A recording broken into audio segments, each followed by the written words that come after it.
committee will be in order.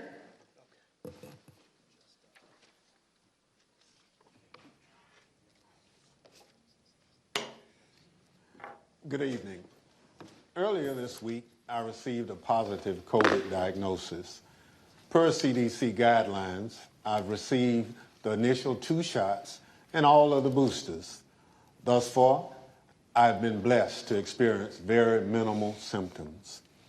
Because I'm still quarantined, I cannot participate in person with my colleagues.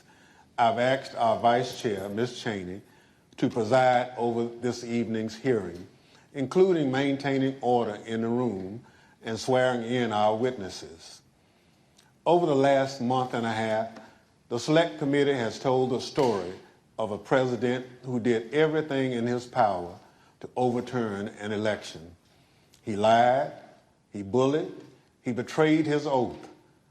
He tried to destroy our democratic institutions. He summoned a mob to Washington.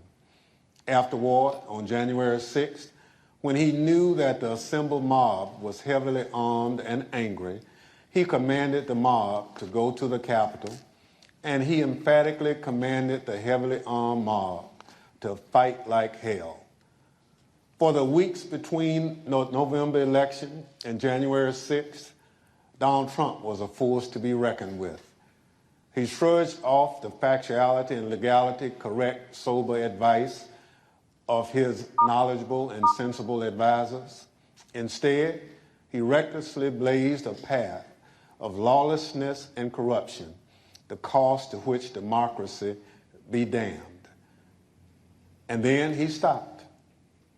For 187 minutes on January 6th, this man of unbridled destructive energy could not be moved, not by his aides, not by his allies, not by the violent chants of rioters or the desperate pleas of those facing down the riot. And more tellingly, Donald Trump ignored and disregarded the desperate pleas of his own family, including Ivanka and Don Jr. Even though he was the only person in the world who could call off the mob he sent to the Capitol, he could not be moved to rise from his dining room table and walk the few steps down the White House hallway into the press briefing room where cameras were anxiously and desperately waiting to carry his message to the armed and violent mob, savagely beating and killing law enforcement officers, revenging the Capitol, and hunting down the Vice President and various members of Congress. He could not be moved. This evening, my colleagues, Mr. Kingsinger of Illinois and Ms. Luria of Virginia, will take you inside the White House during those 187 minutes.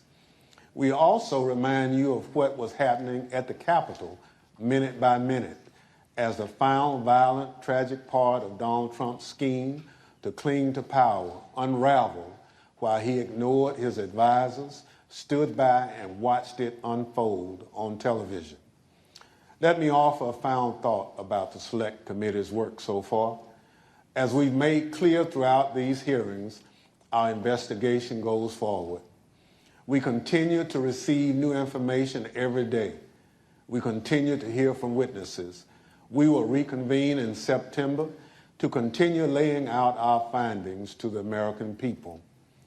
But as that work goes forward, a number of facts are clear. There can be no doubt that there was a coordinated, multi-step effort to overturn an election overseen and directed by Donald Trump. There can be no doubt that he commanded a mob he knew was heavily armed, violent, and angry, to march on the Capitol to try to stop the peaceful transfer of power. And he made targets out of his own vice president and the lawmakers gathered to do the people's work. These facts have gone undisputed. And so there needs to be accountability. Accountability under the law. Accountability to the American people.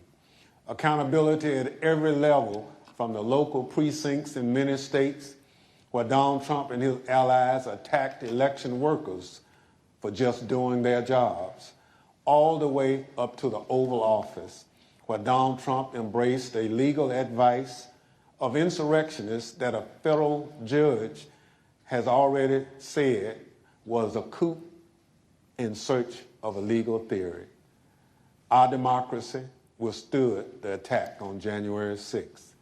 If there's no accountability for January 6th, for every part of this scheme, I fear that we will not overcome the ongoing threat to our democracy. There must be stiff consequences for those responsible. Now I'll turn things over to our Vice Chair to start telling this story. Thank you, Mr. Chairman. Without objection, the presiding officer is authorized to declare the committee in recess at any point. Pursuant to House Deposition Authority Regulation 10, I announce that the committee has approved the release of the deposition material presented during today's hearing. And let me begin tonight by wishing Chairman Thompson a rapid recovery from COVID. He has expertly led us through 8 hearings so far, and he has brought us to the point we are today. In our initial hearing, the chairman and I described what ultimately became Donald Trump's 7-part plan to overturn the 2020 presidential election, a plan stretching from before Election Day through January 6th. At the close of today's hearing, our 9th, we will have addressed each element of that plan. But in the course of these hearings, we have received new evidence, and new witnesses have bravely stepped forward. Efforts to litigate and overcome immunity and executive privilege claims have been successful, and those continue. Doors have opened, new subpoenas have been issued, and the dam has begun to break. And now, even as we conduct our 9th hearing, we have considerably more to do. We have far more evidence to share with the American people and more to gather. So our committee will spend August pursuing emerging information on multiple fronts before convening further hearings this September. Today, we know far more about the president's plans and actions to overturn the election than almost all members of Congress did when President Trump was impeached on January 13th, 2021, or when he was tried by the Senate in February of that year. 57 of 100 senators voted to convict President Trump at that time, and more than 20 others said they were voting against conviction because the president's term had already expired. At the time, the Republican leader of the United States Senate said this about Donald Trump. A mob was assaulting the Capitol in his name. These criminals were carrying his banners, hanging his flags, and screaming their loyalty to him. It was obvious that only President Trump could end this. He was the only one. Leader McConnell reached those conclusions based on what he knew then, without any of the much more detailed evidence you will see today. Lawlessness and violence began at the Capitol on January 6, 2021, before 1 p.m., and continued until well after darkness fell. What exactly was our commander-in-chief doing during the hours of violence? Today, we address precisely that issue. Everything you've heard in these hearings thus far will help you understand President Trump's motives during the violence. You already know Donald Trump's goal: to halt or delay Congress's official proceedings to count certified electoral votes. You know that Donald Trump tried to pressure his vice president to illegally reject votes and delay the proceedings. You know he tried to convince state officials and state legislators to flip their electoral votes from Biden to Trump. And you know Donald Trump tried to corrupt our Department of Justice to aid his scheme. But by January 6th, none of that had worked. Only one thing was succeeding on the afternoon of January 6th. Only one thing was achieving President Trump's goal. The angry, armed mob President Trump sent to the Capitol broke through security, invaded the Capitol, and forced the vote counting to stop. That mob was violent and destructive, and many came armed. As you will hear, Secret Service agents protecting the Vice President were exceptionally concerned about his safety and their own. Republican leader Kevin McCarthy was scared, as were others in Congress, even those who themselves helped to provoke the violence. And as you will see today, Donald Trump's own White House counsel, his own White House staff, members of his own family, all implored him to immediately intervene to condemn the violence and instruct his supporters to stand down, leave the Capitol, and disperse. For multiple hours, he would not. Donald Trump would not get on the phone and order the military or law enforcement agencies to help. And for hours, Donald Trump chose not to answer the pleas from Congress, from his own party, and from all across our nation to do what his oath required. He refused to defend our nation and our Constitution. He refused to do what every American president must. In the days after January 6th, almost no one of any political party would defend President Trump's conduct, and no one should do so today. Thank you, and I now recognize the gentlewoman from Virginia. Thank you, Madam Vice Chair.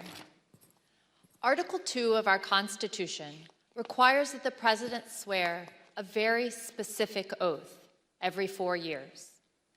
Every President swears or affirms to faithfully execute the office of President of the United States and, to the best of their ability, preserve, protect, and defend the Constitution of the United States.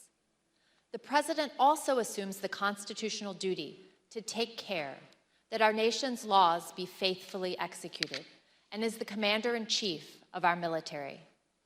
Our hearings have shown the many ways in which President Trump tried to stop the peaceful transfer of power in the days leading up to January 6th. With each step of his plan, he betrayed his oath of office and was derelict in his duty. Tonight, we will further examine President Trump's actions on the day of the attack on the Capitol. Early that afternoon, President Trump instructed tens of thousands of supporters at and near the Ellipse rally, a number of whom he knew were armed with various types of weapons, to march to the Capitol. After telling the crowd to march multiple times, he promised he would be with them and finished his remarks at 1:10 p.m. like this. We're going to walk down, and I'll be there with you. We're going to walk down.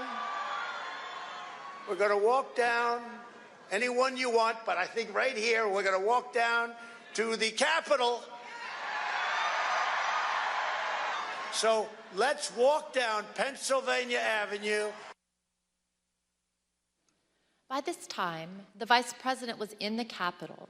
The joint session of Congress to certify Joe Biden's victory was underway, and the Proud Boys and other rioters had stormed through the first barriers and begun the attack. Radio communications from law enforcement informed Secret Service and those in the White House Situation Room of these developments in real time. At the direction of President Trump, thousands more rioters marched from the Ellipse to the Capitol, and they joined the attack. As you will see in great detail tonight, President Trump was being advised by nearly everyone to immediately instruct his supporters to leave the Capitol, disperse, and halt the violence. Virtually everyone told President Trump to condemn the violence in clear and unmistakable terms. And those on Capitol Hill and across the nation begged President Trump to help. But the former president chose not to do what all of those people begged. He refused to tell the mob to leave until 4:17, when he tweeted out a video statement filmed in the Rose Garden, ending with this. So go home. We love you. You're very special. You've seen what happens. You see the way others are treated that are so bad and so evil. I know how you feel. But go home and go home in peace. By that time, 2 pipe bombs had been found at locations near the Capitol, including where the vice president-elect was conducting a meeting. Hours of hand-to-hand combat had seriously injured scores of law enforcement officers. The Capitol had been invaded, the electoral count had been halted as members were evacuated. Rioters took the floor of the Senate. They rifled through desks and broke into offices, and they nearly caught up to Vice President Pence. Guns were drawn on the House floor, and a rioter was shot attempting to infiltrate the chamber. We know that a number of rioters intended acts of physical violence against specific elected officials. We know virtually all the rioters were motivated by President Trump's rhetoric that the election had been stolen, and they felt they needed to take their country back. This hearing is principally about what happened inside of the White House that afternoon. From the time when President Trump ended his speech until the moment when he finally told the mob to go home, a span of 187 minutes, more than 3 hours. What you will learn is that President Trump sat in his dining room and watched the attack on television, while his senior-most staff, closest advisors, and family members begged him to do what is expected of any American president. I served proudly for 20 years as an officer in the United States Navy. Veterans of our armed forces know firsthand the leadership that's required in a time of crisis, urgent and decisive action that puts duty and country first. But on January 6th, when lives and our democracy hung in the balance, President Trump refused to act because of his selfish desire to stay in power. And I yield to the gentleman from Illinois, Mr. Kinzinger. Thank you. Thank you, Ms. Loria. 1 week after the attack, Republican leader Kevin McCarthy acknowledged the simple truth. President Trump should have acted immediately to stop the violence. During our investigation, General Mark Milley, the chairman of the Joint Chiefs of Staff, also remarked on the president's failure to act. Let's hear what they had to say. The president bears responsibility for Wednesday's attack on Congress by mob rioters. He should have immediately denounced the mob when he saw what was unfolding. These facts require immediate action by President Trump. Yeah, you're the commander-in-chief. You got an assault going on the Capitol of the United States of America. And there's nothing. No call, nothing, zero. Like my colleague from Virginia, I'm a veteran. I served in the Air Force, and I serve currently in the Air National Guard. I can tell you that General Milley's reaction to President Trump's conduct is 100% correct, and so was Leader McCarthy's. What explains President Trump's behavior? Why did he not take immediate action in a time of crisis? Because President Trump's plan for January 6th was to halt or delay Congress's official proceeding to count the votes. The mob attacked the Capitol the mob attacking the Capitol quickly caused the evacuation of both the House and the Senate. The count ground to an absolute halt and was ultimately delayed for hours. The mob was accomplishing President Trump's purpose, so of course he didn't intervene. Here's what will be clear by the end of this hearing. President Trump did not fail to act during the 187 minutes between leaving the ellipse and telling the mob to go home. He chose not to act. But there were hundreds that day who honored their oaths and put their lives on the line to protect the people inside the Capitol and to safeguard our democracy. Many of them are here tonight with us, and many more are watching from home. As you already know, and we'll see again tonight, their service and sacrifice shines a bright light on President Trump's dishonor and dereliction of duty. I yield to the Vice Chair. Thank you very much, Mr. Kinzinger. I'd like to begin by welcoming our witnesses this evening. Tonight we're joined by Mr. Matthew Pottinger. Mr. Pottinger is a decorated former Marine intelligence officer who served this nation on tours of duty in Afghanistan and Iraq. He served in the Trump White House from the first day of the administration through the early morning hours of January 7th, 2021. The last role in which he served in the White House was as Deputy National Security Advisor to the President of the United States. We're also joined by Sarah Matthews. Ms. Matthews started her career in communications, working on Capitol Hill, serving on the Republican staffs of several House committees. She then worked as Deputy Press Secretary for President Trump's re-election campaign before joining the Trump White House in June of 2020. She served there as Deputy Press Secretary and Special Assistant to the President until the evening of January 6, 2021. I will now swear in our witnesses. The witnesses will please stand and raise their right hands. Do you swear or affirm, under penalty of perjury, that the testimony you are about to give is the truth, the whole truth, and nothing but the truth? So help you God. Thank you. You may be seated, and let the record reflect that the witnesses answered in the affirmative. Thank you both again for being here tonight. Mr. Pottinger, thank you for your service to the nation, as well as for joining us this evening. Can you please briefly explain what your responsibilities were as Deputy National Security Advisor to the President? Thank you, Madam Vice Chair. When I started at the White House, I was a senior director for Asia on the National Security Council staff, so that was a job that involved helping coordinate the President's Asia policy. I supported the President when he met or interacted with Asian leaders. Later, 2019, I was promoted to the job of Deputy National Security Advisor. In that role, I was the chairman of the Deputies Committee. That's an NSC meeting of all of the deputy cabinet secretaries. We would settle important matters of national policy related to our national security, and we would also tee up options for the President and for his cabinet members. It was, I felt then, as I do now, that it was a privilege to serve in the White House. I'm also very proud of President Trump's foreign policy accomplishments. We were able to finally compete with China. We were also able to broker peace agreements between Israel and 3 Arab states. I mean, those are some examples of the types of policies that I think made our country safer. Thank you, Mr. Pottinger. And were you in the White House during the attack on the Capitol on January 6th?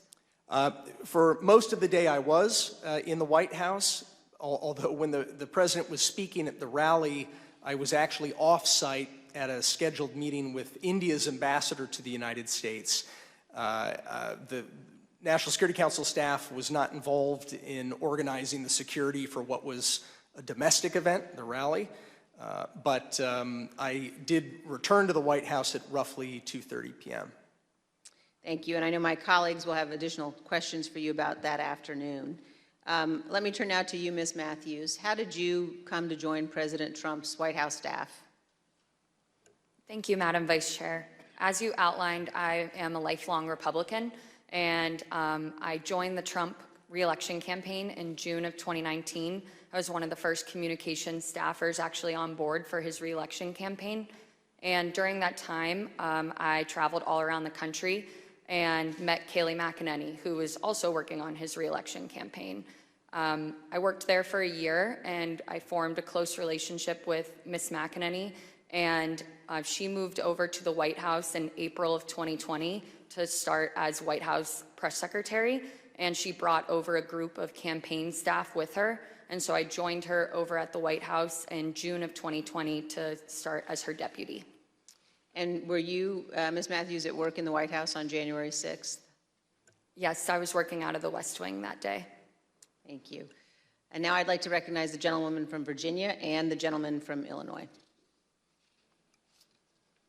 Thank you, Madam Vice Chair. As you've seen in our prior hearings, President Trump summoned the mob to D.C. on January 6th.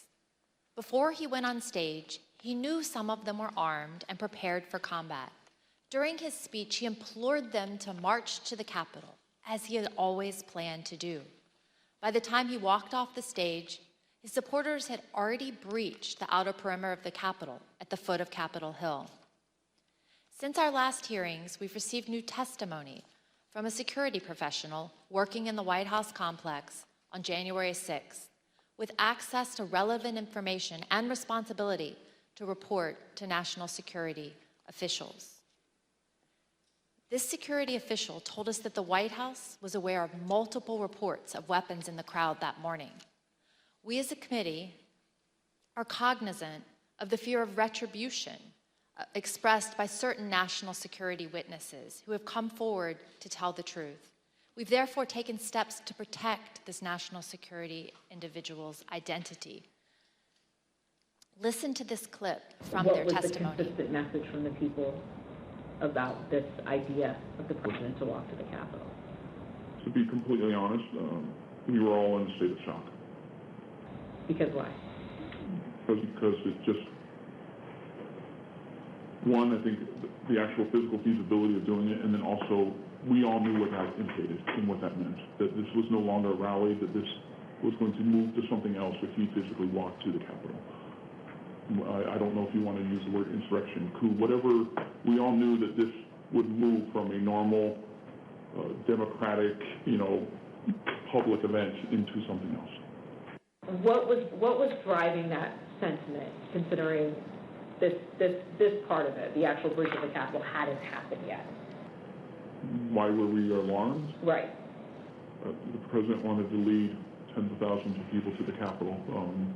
I think that was enough grounds for us to be alarmed. Even though he understood many of his supporters were armed, the president was still adamant to go to the Capitol when he got off the stage at the Ellipse. But his Secret Service detail was equally determined to not let him go. That led to a heated argument with the detail that delayed the departure of the motorcade to the White House. We have evidence from multiple sources regarding an angry exchange in the presidential SUV, including testimony we will disclose today from two witnesses who confirmed that a confrontation occurred. The first witness is a former White House employee with national security responsibilities. After seeing the initial violence at the Capitol on TV, the individual went to see Tony Ornato, the Deputy Chief of Staff in his office. Mr. Ornato was there with Bobby Engel, the president's lead Secret Service agent. This employee told us that Mr. Ornato said that the president was, quote, irate when Mr. Engel refused to drive him to the Capitol. Mr. Engel did not refute what Mr. Ornato said. The second witness is retired Sergeant Mark Robinson of the DC Police Department, who was assigned to the president's motorcade that day. He sat in the lead vehicle with a Secret Service agent responsible for the motorcade, also called the TS agent. Here's how Sergeant Robinson remembered the exchange.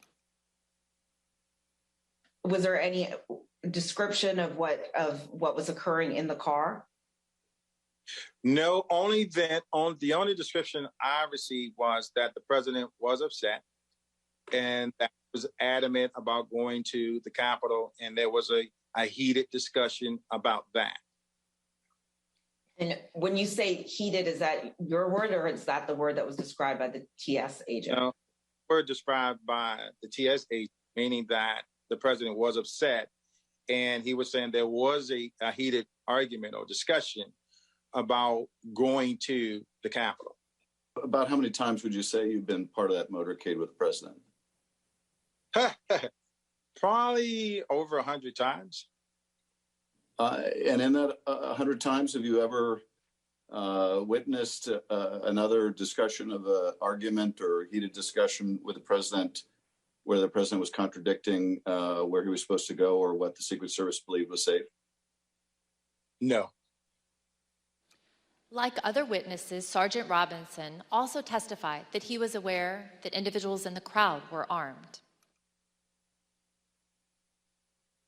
Yes, I believe he was on special events channel, and I was monitoring the traffic, and so I can hear some of the units pointing out to individuals that there were individuals along Constitution Avenue that were armed, that were up in the trees, and I can hear the units responding to those individuals. And so there's always a concern when there's a protest in the area. And like other witnesses, Sergeant Robinson told us that the president still wanted to travel to the Capitol, even after returning to the White House. So at the end of the speech, what was the plan supposed to be? So at the end of the speech, we do know that while inside the limo, the president was still adamant about going to the Capitol. That's being relayed to me by the TS agent. And so we did park the ellipse and we responded back to the White House. However, the motorcade, the protest motorcade was placed on standby. And so we were told to stand by on West Exec until they confirmed whether or not the president was going to go to the Capitol. And so I may have waited, I would just estimate maybe 45 minutes to an hour, waiting for Secret Service to make that decision. The motorcade waited at the White House for more than 45 minutes before being released. The committee is also aware that accounts of the angry confrontation in the presidential SUV have circulated widely among the Secret Service since January 6th.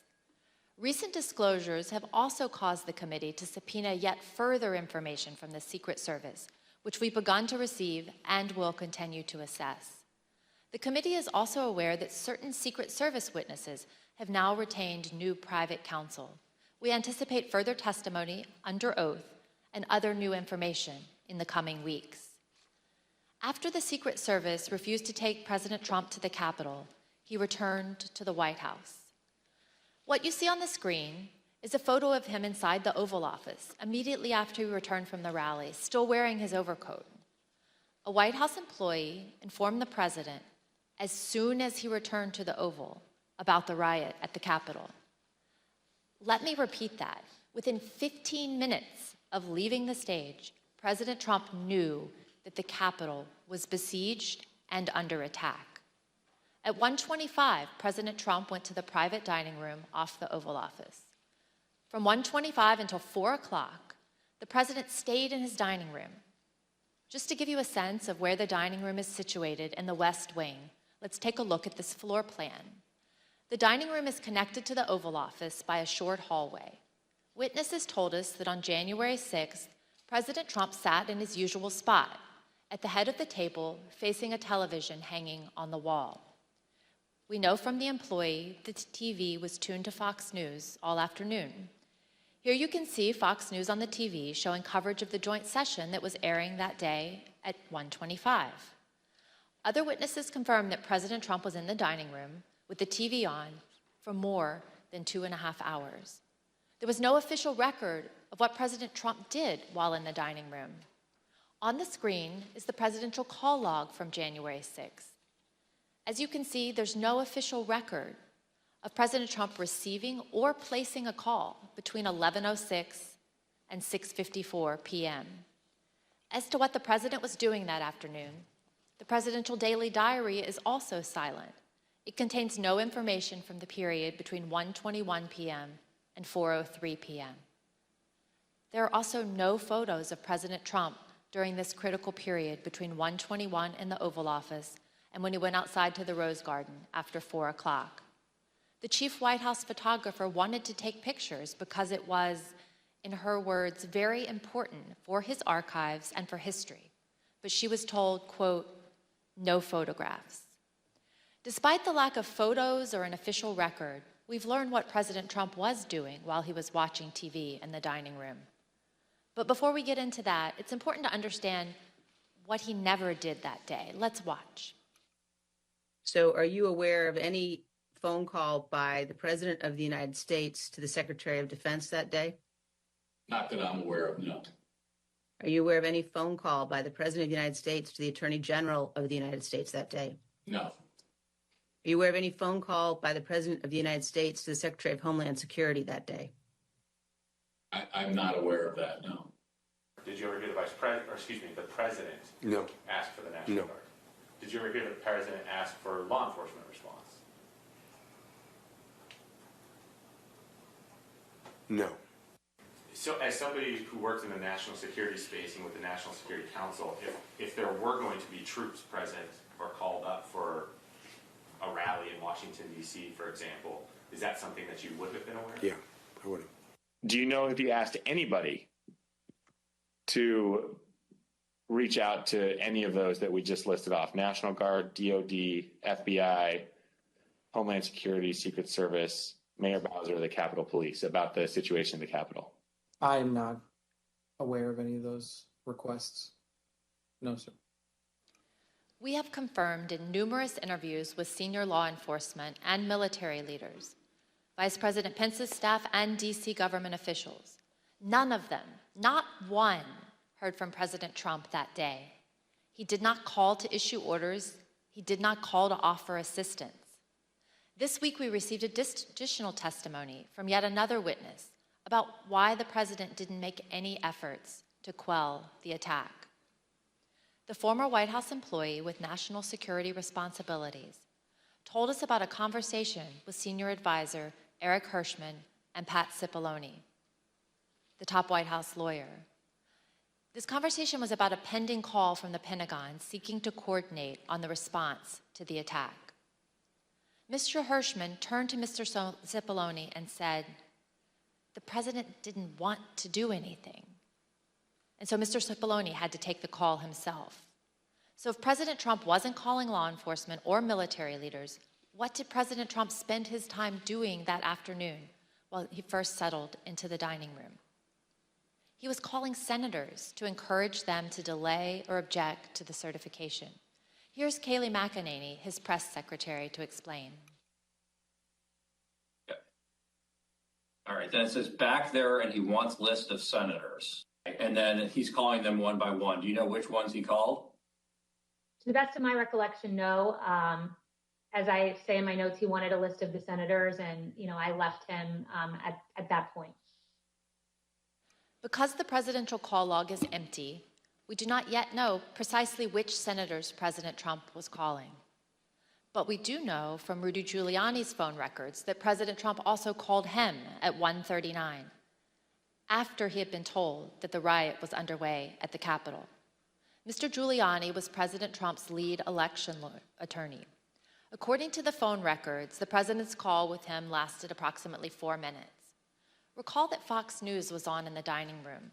Let's take a look at what was airing as this call was ending. The president, as we all saw, fired this crowd up. They've all, tens of thousands, maybe 100,000 or more, have gone down to the Capitol or elsewhere in the city, and they're very upset. Now, I jumped down as soon as we heard the news that Brett gave you about Mike Pence. I started talking to these people. I said, what do you think? One woman, an Air Force veteran from Missouri, said she was, quote, disgusted to hear that news and that it was his duty to do something. And I told her, I said, there's nothing in the Constitution unilaterally that Vice President Pence could do. She said, that doesn't matter. He should have fought for Trump. At 1:49, here's what was happening at the Capitol with President Trump's fired up supporters. We're going to give riot warning. We're going to try and get compliance, but this is now effectively a riot. 49 hours declaring it a riot.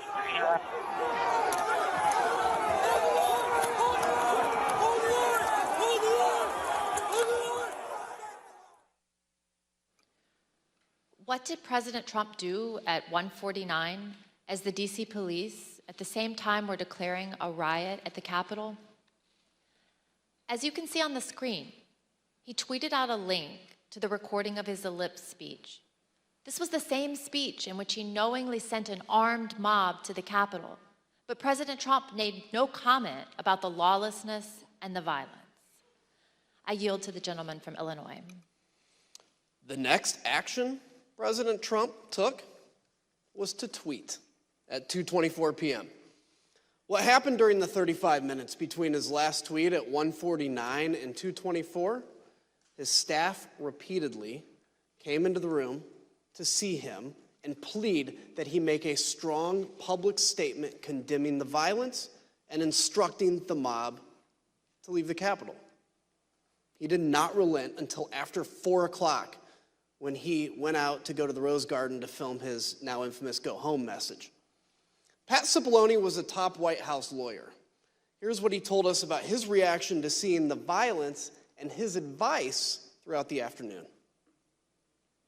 When did you first realize that there was actual violence or rioting? I first realized that it may have been on television, or it may have been Tony, or it may have been Philbin.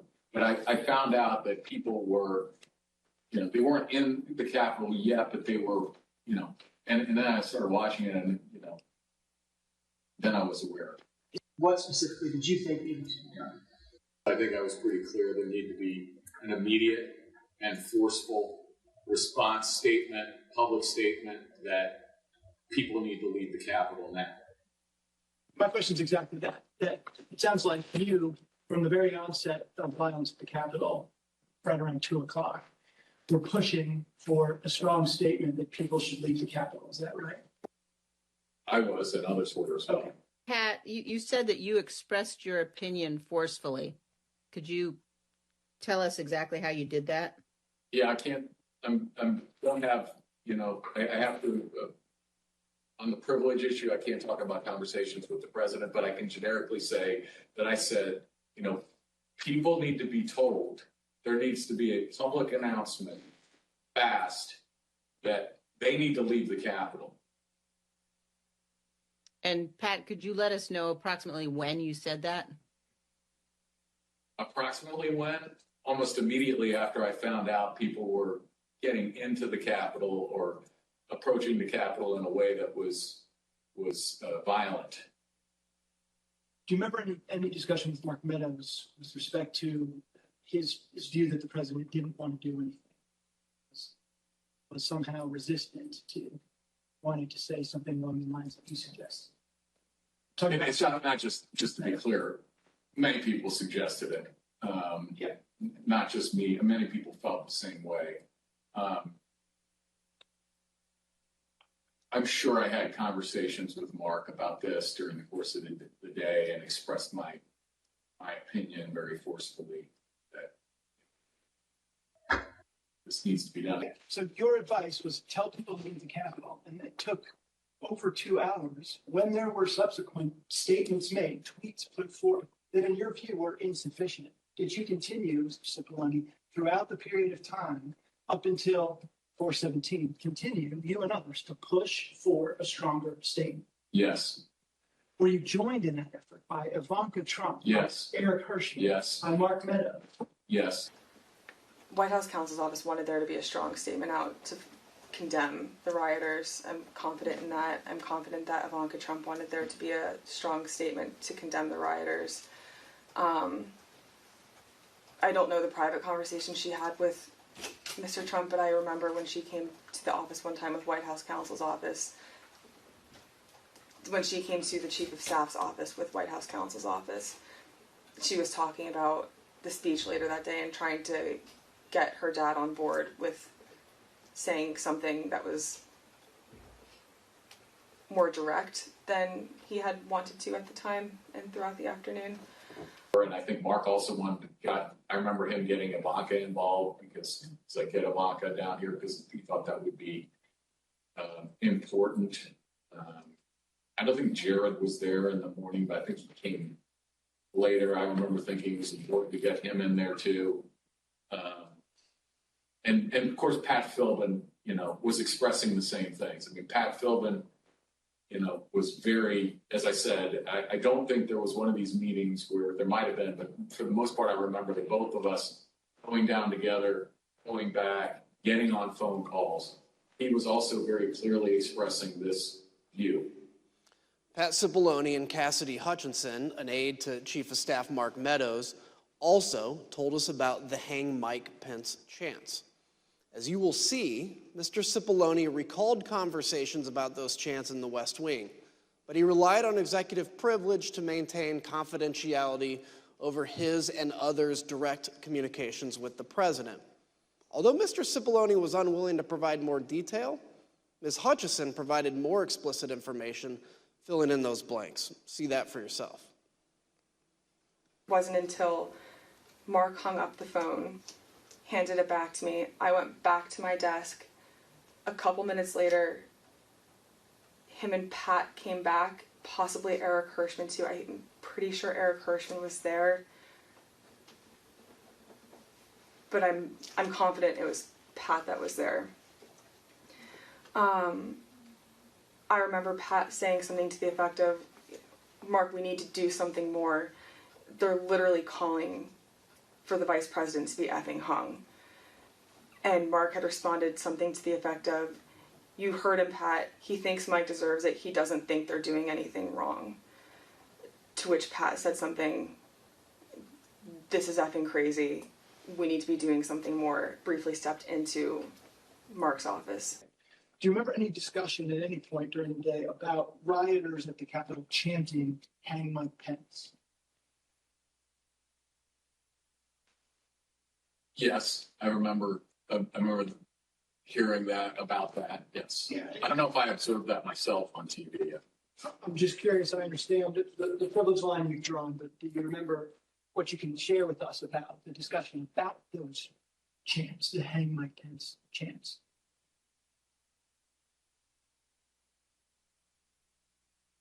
I can tell you my view of that. Yeah, please. My view of that is outrageous. And for anyone to suggest such a thing as the Vice President of the United States, for people in that crowd to be chanting that, I thought it was terrible. I thought it was outrageous and wrong. And I expressed that very clearly. With respect to your conversations with Mr. Meadows, though, did you specifically raise a concern over the Vice President with him, and how did he respond?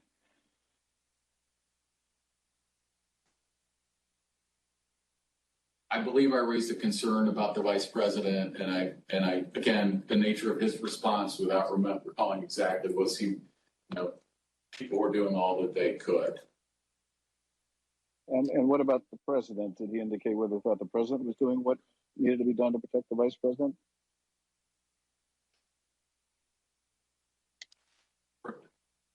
Yeah, just sort of that question. Call for practically to get. Okay. I'm being sharp on it. I see. In addition, Mr. Cipollone testified that it would have been feasible, as commentators on television were suggesting, for President Trump to immediately appear at the podium in the press room to address the nation. Would it have been possible at any moment for the president to walk down to the podium in the briefing room and talk to the nation at any time between when you first gave him that advice at 2 o'clock and 4:17 when the video statement? Would that have been possible? Would it have been possible? Yes. Yes, it would have been possible. We just heard Mr. Cipollone say that President Trump could have gone to the press briefing room to issue a statement at any moment. To give you a sense of just how easy that would have been, let's take a look at a map of the West Wing. As we saw earlier, the president's private dining room is at the bottom of the map. The press briefing room is at the top, highlighted in blue. And the Rose Garden, where the president ultimately filmed his go home video, is on the right next to the Oval Office, and that's highlighted in green. Ms. Matthews, how quickly could the president have gotten on camera in the press briefing room to deliver a statement to the nation? So as you outlined, it would take probably less than 60 seconds from the Oval Office dining room over to the press briefing room. And for folks that might not know, the briefing room is the room that you see the White House press secretary do briefings from, with the podium and the blue backdrop. And there's a camera that is on in there at all times. And so if the president had wanted to make a statement and address the American people, he could have been on camera almost instantly. And conversely, the White House press corps has offices that are located directly behind the briefing room. And so if he had wanted to make an address from the Oval Office, we could have assembled the White House press corps probably in a matter of minutes to get them into the Oval for him to do an on-camera address. Thank you. Other witnesses have given us their views on that question. For example, General Keith Kellogg told us that some staff were concerned that a live appearance by the president at the microphones at that moment could actually make matters worse. He told us he recommended against doing a press conference because during his 4 years in the Trump administration, quote, there wasn't a single clean press conference we had had. President Trump's advisors knew his state of mind at that moment, and they were worried about what he would say in unscripted comments. I yield to the gentlewoman from Virginia. Thank you. As you've heard, by 2 o'clock, multiple staff members in the White House recognized that a serious situation was underway at the Capitol. Personally, I recall being evacuated from the House office building where we're sitting before this time. It was due to the discovery of 2 pipe bombs in nearby buildings. Ms. Matthews, around the same time, you were watching the violence unfold on television and social media with colleagues, including with Ben Williamson, a senior aide to Mark Meadows and the acting director of communications. You told us that before President Trump sent his next tweet at 2:24, Mr. Williamson got up to go see Mr. Meadows, and you got up to go see Kayleigh McEnany. Why did you both do that? So Ben and I were watching the coverage unfold from one of the offices in the West Wing, and we both recognized that the situation was escalating, and it was escalating quickly, and that the president needed to be out there immediately to tell these people to go home and condemn the violence that we were seeing. So I told him that I was going to make that recommendation to Kayleigh, and he said he was going to make the same recommendation to the Chief of Staff, Mark Meadows. Thank you. And one of your colleagues in the press office, Judd Deere, told us he also went to see Ms. McEnany at that time. Let's hear what he said about this critical period of time, right as the rioters were getting into the Capitol. And why did you think it was necessary to say something? Well, I mean, it appears that individuals are storming the U.S. Capitol building. They also appear to be supporters of Donald Trump who may have been in attendance at the rally. We're going to need to say something. And did you have a view as to what should be said by the White House? If I recall, I told Kayleigh that I thought that we needed to encourage individuals to stop, to respect law enforcement, and to go home. Although President Trump was aware of the ongoing riot, he did not take any immediate action to address the lawlessness. Instead, at 2:03, he called Rudy Giuliani again, and that call lasted for over 8 minutes. Moments later, at 2:13, rioters broke into the Capitol itself. One of the Proud Boys charged with seditious conspiracy, Dominic Pizzola, used an officer's shield to smash a window, and rioters flooded into the building.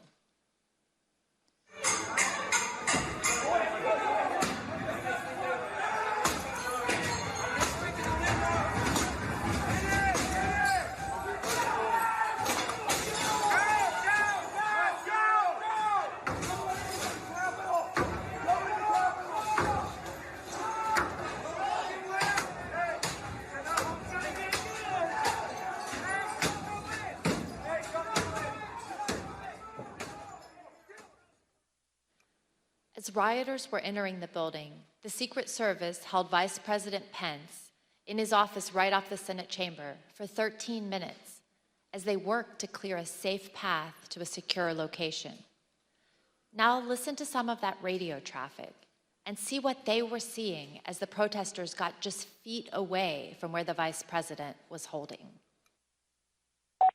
They got through the building. Hold. Open that door up. If we're moving, we need to move now. Copy. If we lose any more time, we may lose the ability to leave. So if we're going to leave, we need to do it now. They've gained access to the second floor, and I've got public about 5 feet from me down here below. Okay, copy. They are on the second floor, moving in now. We may want to consider getting out and leaving now. Copy. Will we encounter the people once we make our way? Repeat. Encounter any individuals if we made our way to the. There's 6 officers between us and the people that are 5 to 10 feet away from me. Stand by. I'm going down to evaluate. Go ahead. We have a clear shot if we move quickly. We got smoke downstairs set by unknown smoke set downstairs by the protesters. Is that route compromised? We have the is secure. However, we will bypass some protesters that are being contained. There is smoke, unknown what kind of smoke it is. Copy. Clear, we're coming out now. All right, make a way.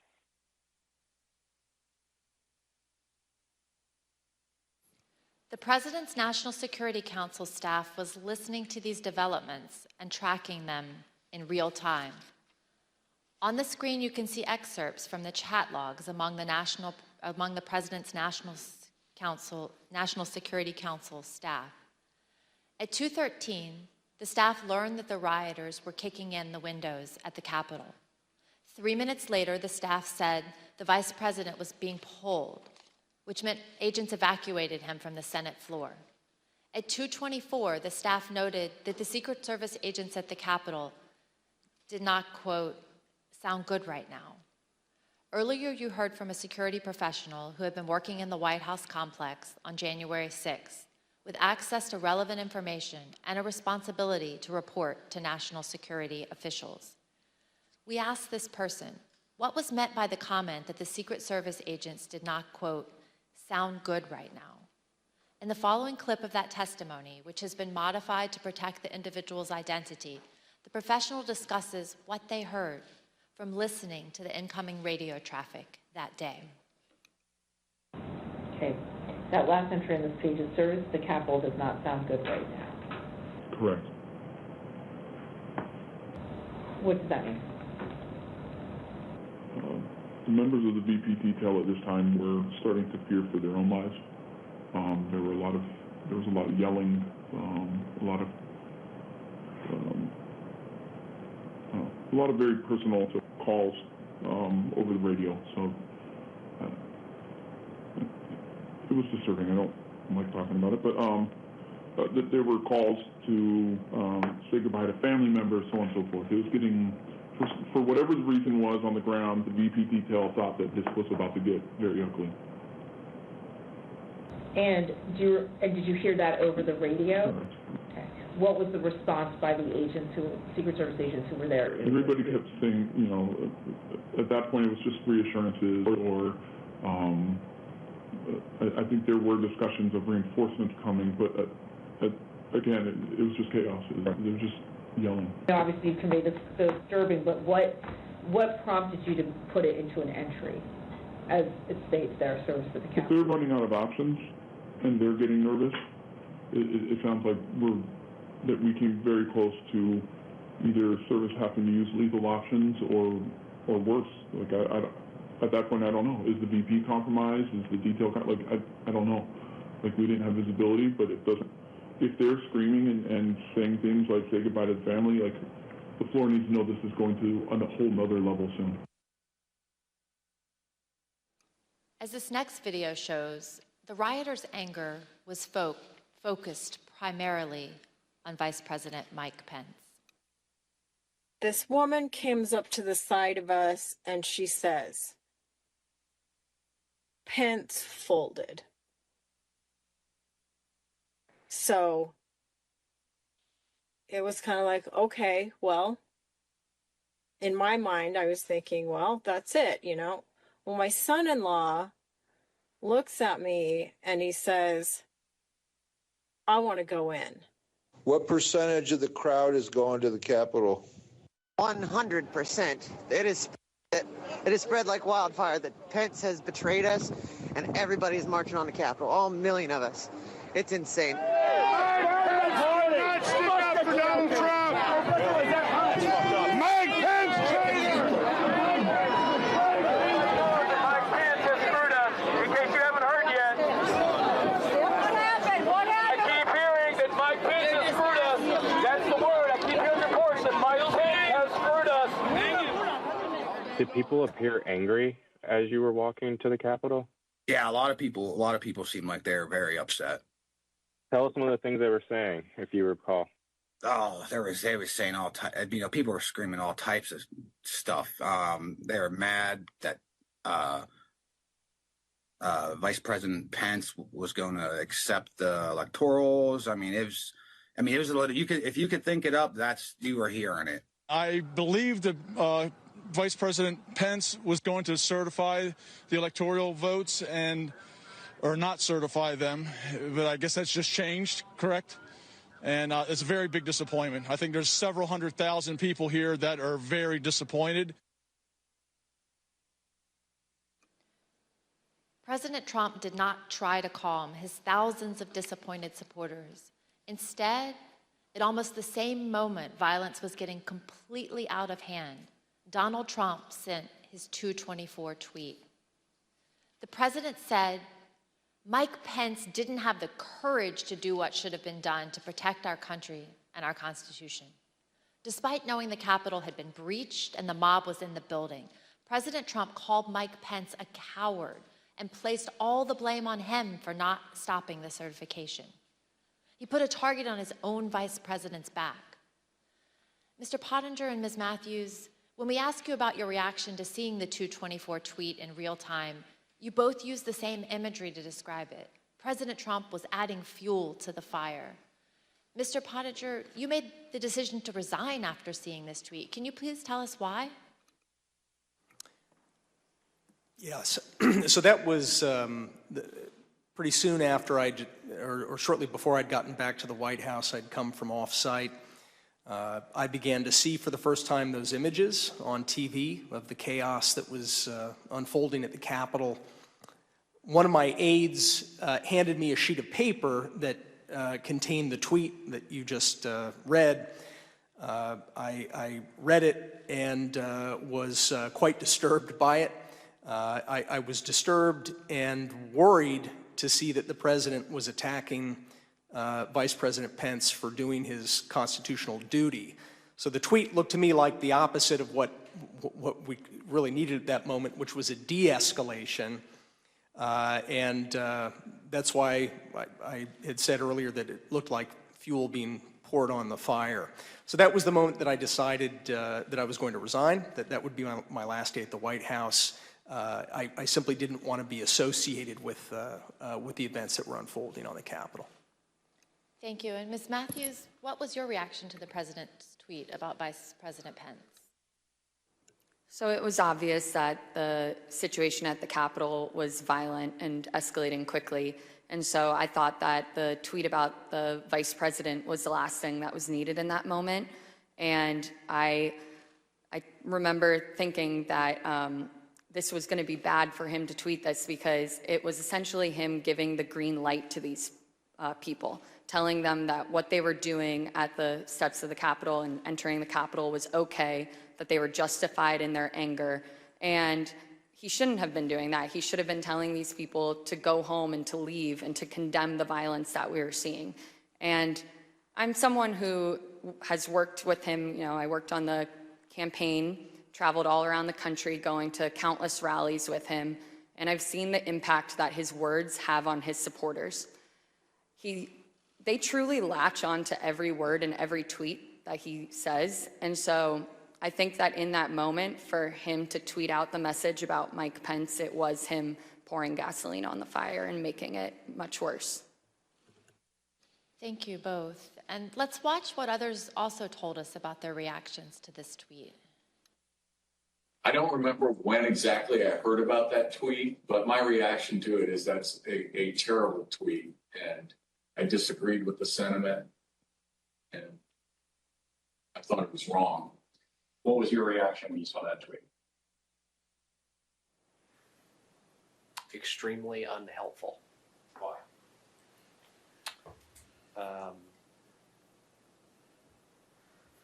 It wasn't the message that we needed at that time. It wasn't going to the scenes at the U.S. Capitol were only getting worse at that point. This was not going to help that. Were you concerned it could make it worse? Certainly. Ms. Hutchinson, what was your reaction when you saw this tweet? As a staffer that worked to always represent the administration to the best of my ability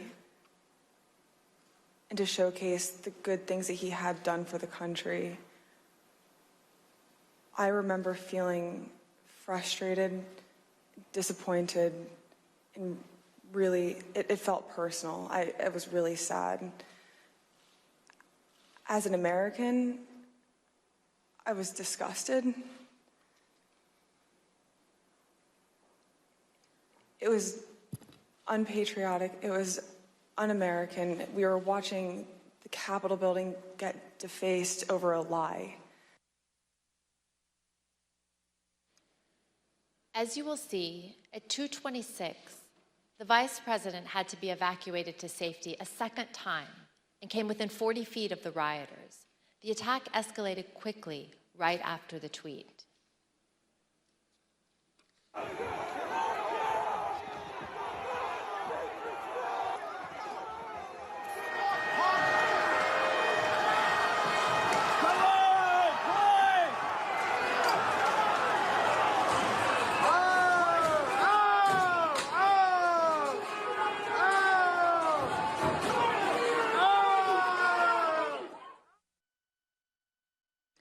During this chaos, what did President Trump do at that point?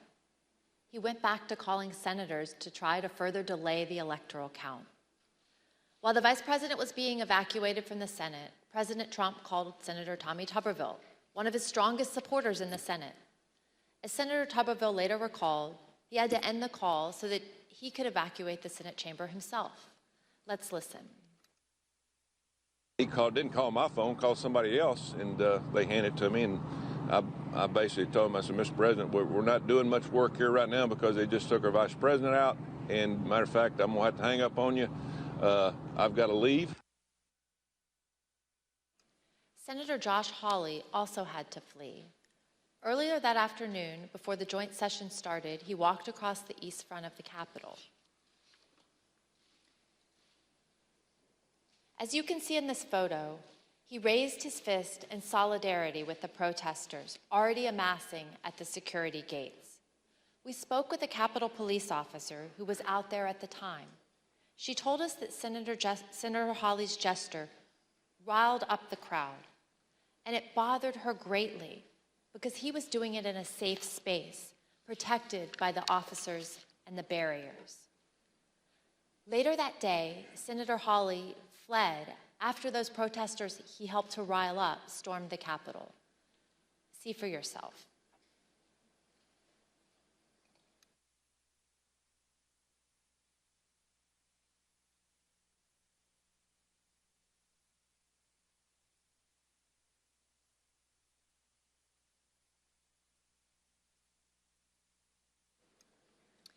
Think about what we've seen. Undeniable violence at the Capitol. The Vice President being evacuated to safety by the Secret Service. Senators running through the hallways of the Senate to get away from the mob. As the Commander-in-Chief, President Trump was oath and duty bound to protect the Capitol. His senior staff understood that. Do you believe, Jared, that the President has an obligation to ensure a peaceful transfer of power? Yes. And do you think the President has an obligation to defend all three branches of our government? I believe so. And I assume you also would agree the President has a particular obligation to take care that the laws be faithfully executed. That is one of the president's obligations, correct? No, I mean, I asked what his duty is. Well, I mean, there's a constitutional duty. What he has, he's the commander-in-chief, and that was that was my biggest issue with him as national security advisor. Rather than uphold his duty to the Constitution, President Trump allowed the mob to achieve the delay that he hoped would keep him in power. I reserve. The gentlewoman reserves. I request that those in the hearing room remain seated until the Capitol Police have escorted members and witnesses from the room. I now declare the committee in recess for a period of approximately 10 minutes.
committee will be in order. I now recognize the gentleman from Illinois. We left at the recess just after President Trump's 224 tweet attacking the vice president. By this time, the president had been in his dining room for an hour. I want you to just think of what you would have done if you were in his shoes and had the power to end the violence. You would have immediately and forcefully told the rioters to stop and leave. Like, stop and leave. Done. As you heard, that's exactly what his senior staff had been urging him to do. But he resisted, and he kept resisting for another almost 2 hours. In the meantime, all the president did was post 2 tweets, one at 2:38 and the other at 3:13. One said, quote, "Stay peaceful." The other said, quote, "Remain peaceful." But the president already knew that the mob was attacking the police and had invaded the Capitol. Neither tweet condemned the violence or told the mob to leave the Capitol and disperse. To appreciate how obvious it was that President Trump was not meeting this moment, it's helpful to look at the real-time reactions of his own son, Don Jr., to the first tweet, captured in a series of text messages with Mark Meadows. I'll warn the audience that these messages contain some strong language. As you can see, Don Jr. first texted Mr. Meadows at 2:53. He wrote, "He's got to condemn this shit ASAP. The Capitol Police tweet is not enough." Mr. Meadows replied, "I am pushing it hard. I agree." Don Jr. responded, "This is one you go to the mattresses on. They will try to fuck his entire legacy if it gets worse." Here's what Don Jr. told us he meant by "go to the mattresses." At 2:58, when you say that that Mr. Meadows needs to go to the mattresses on this issue, when you say go to the mattresses, what does that mean? It's just a reference for going all in. I think it's a Godfather reference. Sean Hannity agreed, and he also turned to Mark Meadows for help after the president's second tweet. As you can see, Mr. Hannity texted at 3:31 to say Trump needed to deliver a statement to the nation telling the rioters to leave the Capitol. Mr. Meadows responded that he was, quote, "on it." Don Jr. and Sean Hannity were not the only ones who implored Mr. Meadows to get the president to speak to the nation and tell the mob to leave, to go home, go home. Throughout the attack, Mr. Meadows received texts from Republican members of Congress, from current and former Trump administration officials, from media personalities, and from friends. Like President Trump's staff, they knew President Trump had to speak publicly to get the mob to stop. Let's look at just a few of these text messages. Fox News personality Laura Ingraham said, "The president needs to tell the people in the Capitol to go home." Former Chief of Staff Mick Mulvaney urged Mark, he needs to stop this now. Fox News personality Brian Kilmeade said, "Please get him on TV, destroying everything that you guys have accomplished." When we interviewed White House counsel Pat Cipollone, he told us that he knew the president's 2 tweets were not enough. Let's listen to what he said. I think the question is, did you believe that the tweets were not anything about your advice to the president? No, I believe more needed to be done. Okay. I believed that a public statement needed to be made. When you talk about others on the staff thinking more should be done, or thinking that the president needed to tell people to go home, who would you put in that category? Well, I would put Pat Philbin, Eric Hirschman, overall Mark Meadows, Ivanka, once Jared got there, Jared, General Kellogg.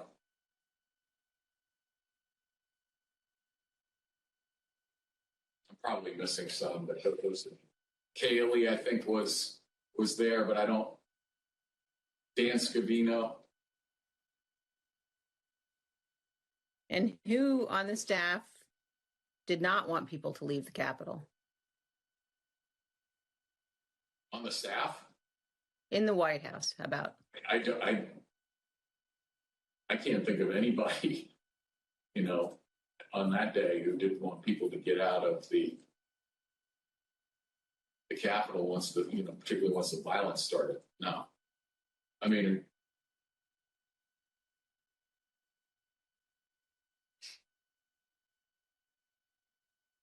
what about the president? Yeah. she said the staff. So I answered. No, I said in the White House. Oh, I'm sorry. I apologize. I thought you said who else on the staff.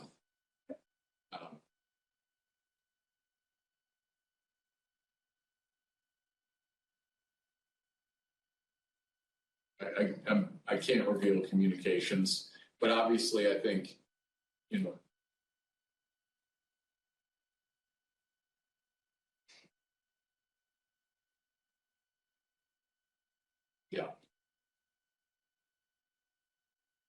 Let's pause on that last statement. Although Pat Cipollone is being careful about executive privilege, there really is no ambiguity about what he said. Almost everybody wanted President Trump to instruct the mob to disperse. President Trump refused. To understand how inadequate the president's tweets were, let's examine his 238 tweet in more detail. For context, here's what was happening at that time.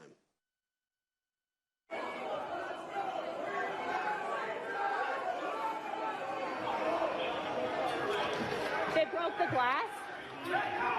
Everybody stay down! Get down! Doors barricaded. There's people flooded the hallways outside. We have no way out. We were just told that there has been tear gas in the rotunda, and we're being instructed to each of us get a gas mask. We went from a peaceful protest, and this is a very dangerous situation right now, that there are, I'm being told, these protesters on the inside are around both chambers, and there is now tear gas inside the Capitol rotunda. In fact, members locked in the House are being instructed to put on masks. Ms. Matthews, after President Trump's tweet about Vice President Pence, you told us you spoke to, immediately you spoke to Kayleigh McEnany. What did you tell her, and where did she go afterwards? After the tweet about the vice president, I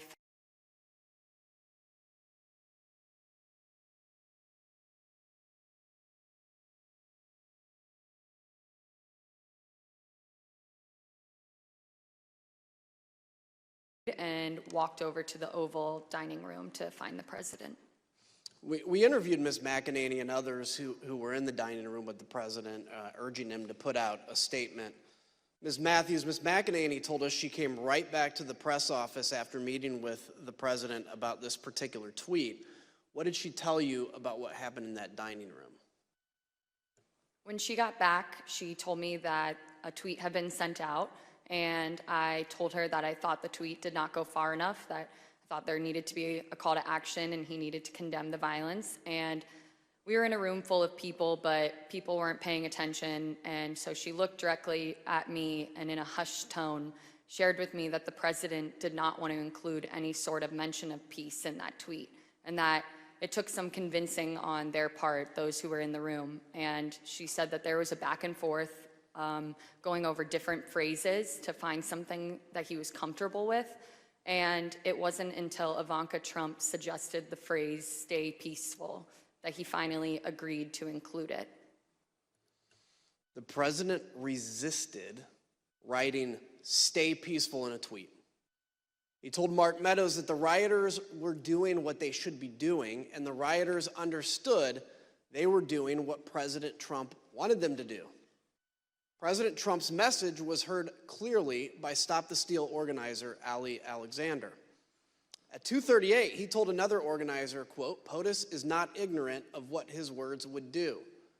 Rioters storming the Capitol also heard President Trump's message. In this video, you'll see surveillance footage from the rotunda that shows a group of Oath Keepers, including Jessica Watkins, who's been charged with seditious conspiracy. You'll hear her walkie-talkie communications with others as they share intelligence and communicate about President Trump's 238 tweet in real time. Again, we warn the audience that this clip also contains strong language. CNN just said that they evacuated all members of Congress into a safety room. There's no safe place in the United States for any of these motherfuckers right now, let me tell you. I hope they understand that we are not joking around. Military Principle 105. Military Principle 105. Cave means grave. Trump just tweeted, please support our Capitol Police. They are on our side. Do not harm them. That's saying a lot by what he didn't say. He didn't say not to do anything to the congressman. Well, he did not ask them to stand down. He just said, stand by the Capitol Police. They are on our side and they are good people. So it's getting real down there. I got it on TV and it's looking pretty friggin' radical to me. CNN said that Trump has egged this on, that he is egging it on, and that he is watching the country burn 2 weeks before he leaves office. He is not leaving office. I don't give a shit what they say. We are in the mezzanine. We are in the main dome right now. We are rocking it. They're throwing grenades. They're freaking shooting people with paintballs, but we're in here. Be safe, be safe. God bless and Godspeed and keep going. Get it, Jess. Do your shit. This is what we fucking lived up for. Everything we fucking trained for. Took over the Capitol, overran the Capitol. We're in the fucking Capitol, bro. We've now seen how President Trump's supporters reacted to his tweets. Mr. Pottinger, you told us that you consider the tweets sent to this point to be, quote, wholly inadequate given the urgency of the crisis. What, in your view, would have been needed? Yeah, it was insufficient. I think what you could count me among those who was hoping to see an unequivocal, strong statement clearing out the Capitol, telling people to stand down, leave, go home. I think that's what we were hoping for. So something a lot more kind of definitive and not ambiguous, because he has that power over his folks. Ms. Matthews, you told us about a colleague who said during the attack that the president should not condemn the violence. Can you please tell us about that moment and your reaction? Yes, so a conversation started in the press office after the president sent out those 2 tweets that I deemed were insufficient. And a colleague suggested that the president shouldn't condemn the violence because they thought it would be, quote, handing a win to the media if he were to condemn his supporters. And I disagreed. I thought that we should condemn the violence and condemn it unequivocally. And I thought that he needed to include a call to action and to tell these people to go home.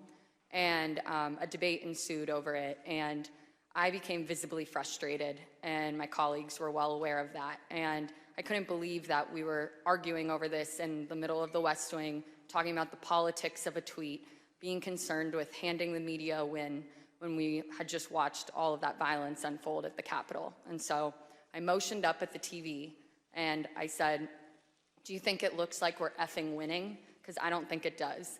And I again reiterated that I thought that the president needed to condemn the violence because it didn't matter if it was coming from the left or the right, that you should condemn violence 100% of the time. We've heard this evening how everyone in the president's orbit was pushing him to do more, to tell the mob to leave the Capitol. One of those people was Republican leader Kevin McCarthy. He managed to get the president on the phone and told him to call off his supporters. As you will hear, the president refused, and so Leader McCarthy reached out for help to Ivanka Trump, who was at the White House, and Jared Kushner, who that afternoon had just arrived back on a flight from the Middle East. So at some point in the afternoon, Mr.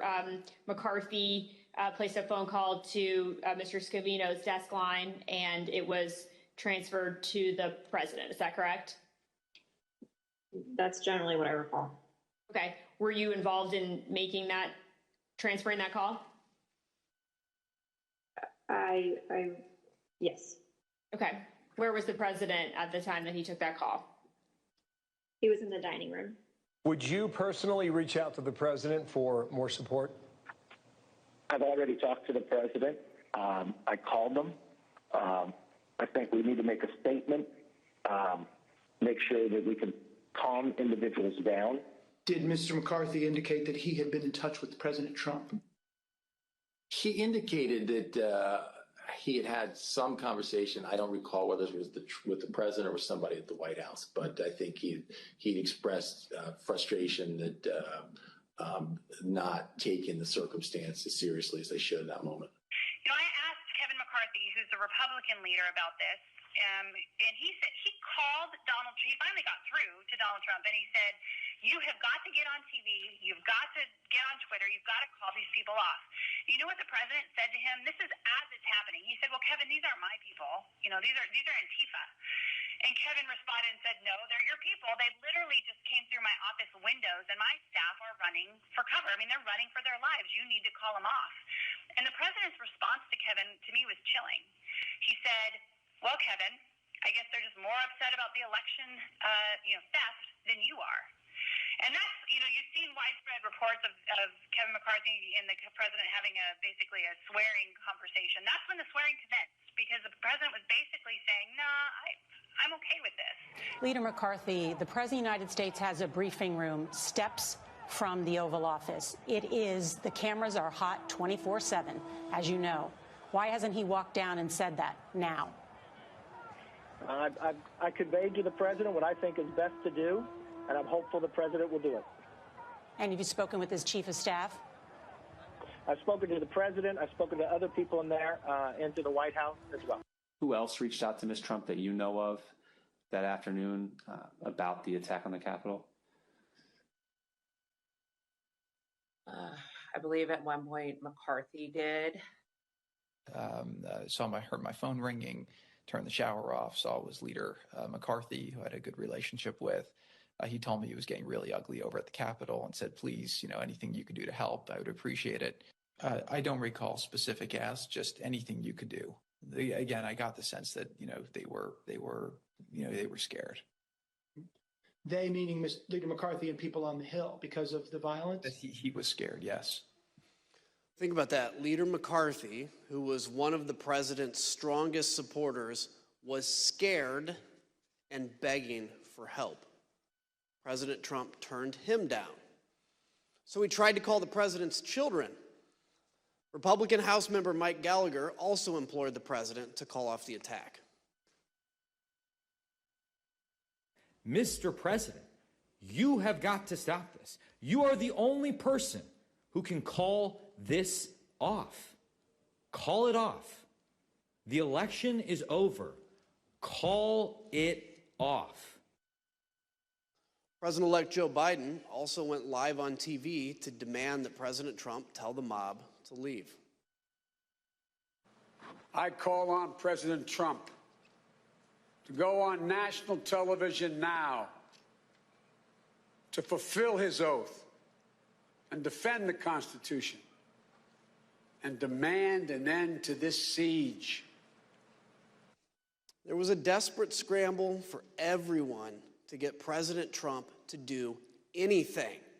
All this occurred, and the president still did not act. I yield to my friend from Virginia. Thank you, Mr. Kinzinger.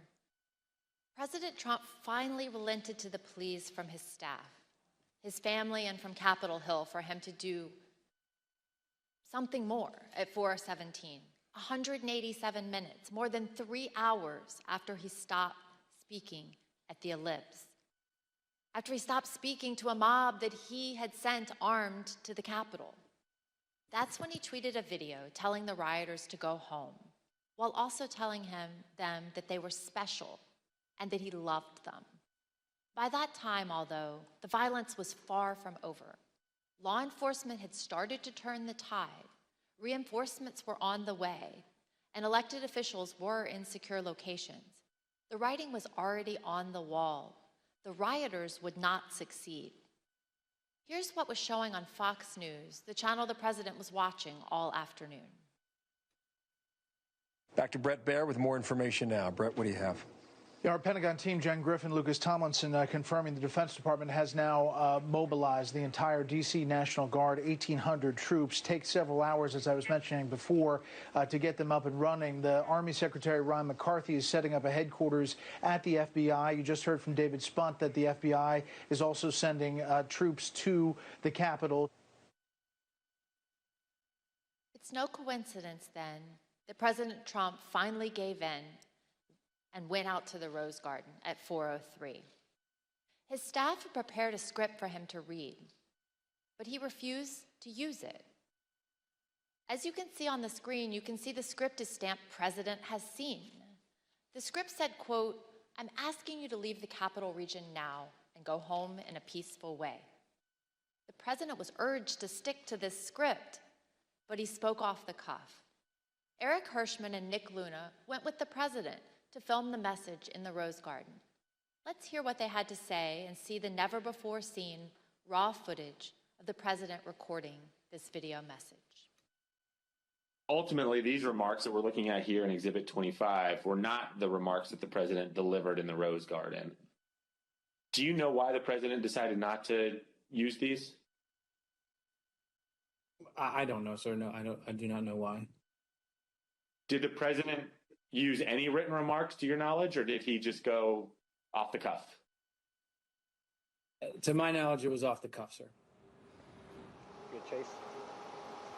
Yep. When you're ready, sir. Yep. You'll be right behind me.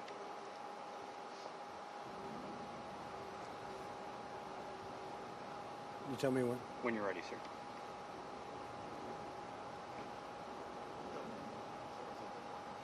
Who's behind me?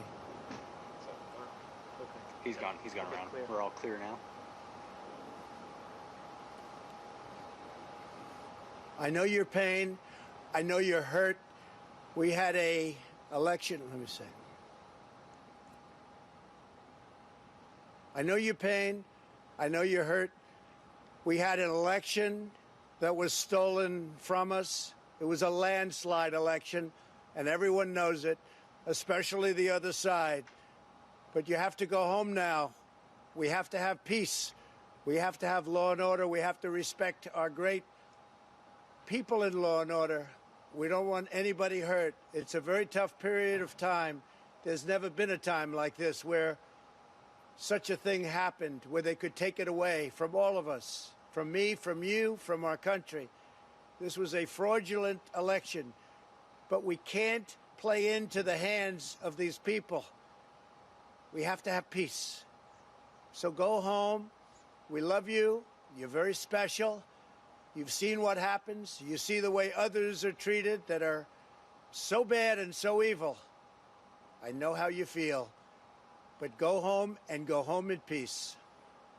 When I got there, basically the president just had finished filming the video, and I think he was basically retiring for the day. Was there any discussion about the president releasing a second video that day? Not that I recall. When he finished his video, I think everyone was like, day's over. People were pretty drained. Were pretty what? Drained. But we say day over. I mean, there were still people in the Capitol at that point, weren't there?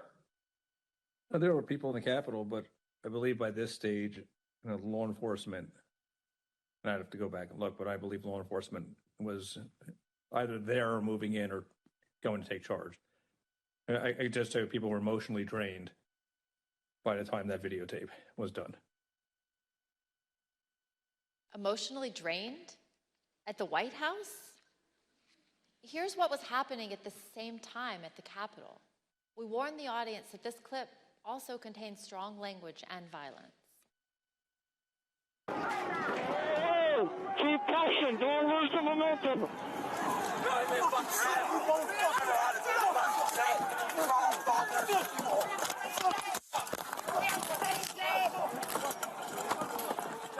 Another officer unconscious. The terrorist. What terrorist? Everybody, we need gas masks. We need weapons. We need strong, angry patriots to help our boys. They don't want to leave.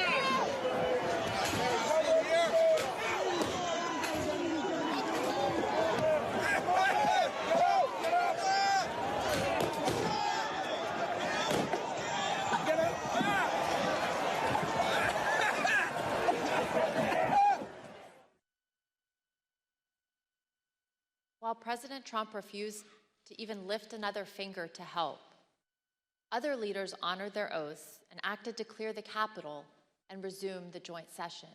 For instance, here are never-before-seen photos and video of congressional leaders in action during the attack. The video is a portion of a call they had at approximately 4:45 with Acting Secretary of Defense, Chris Miller. We're not going to let these people keep us from finishing our business, so we need you to get the building cleared, give us the okay so we can go back in session and finish up the people's business as soon as possible. Mr. Secretary and Senator Schumer, some people here in the Capitol Police believe it would take us several days to secure the building. Do you agree with that analysis?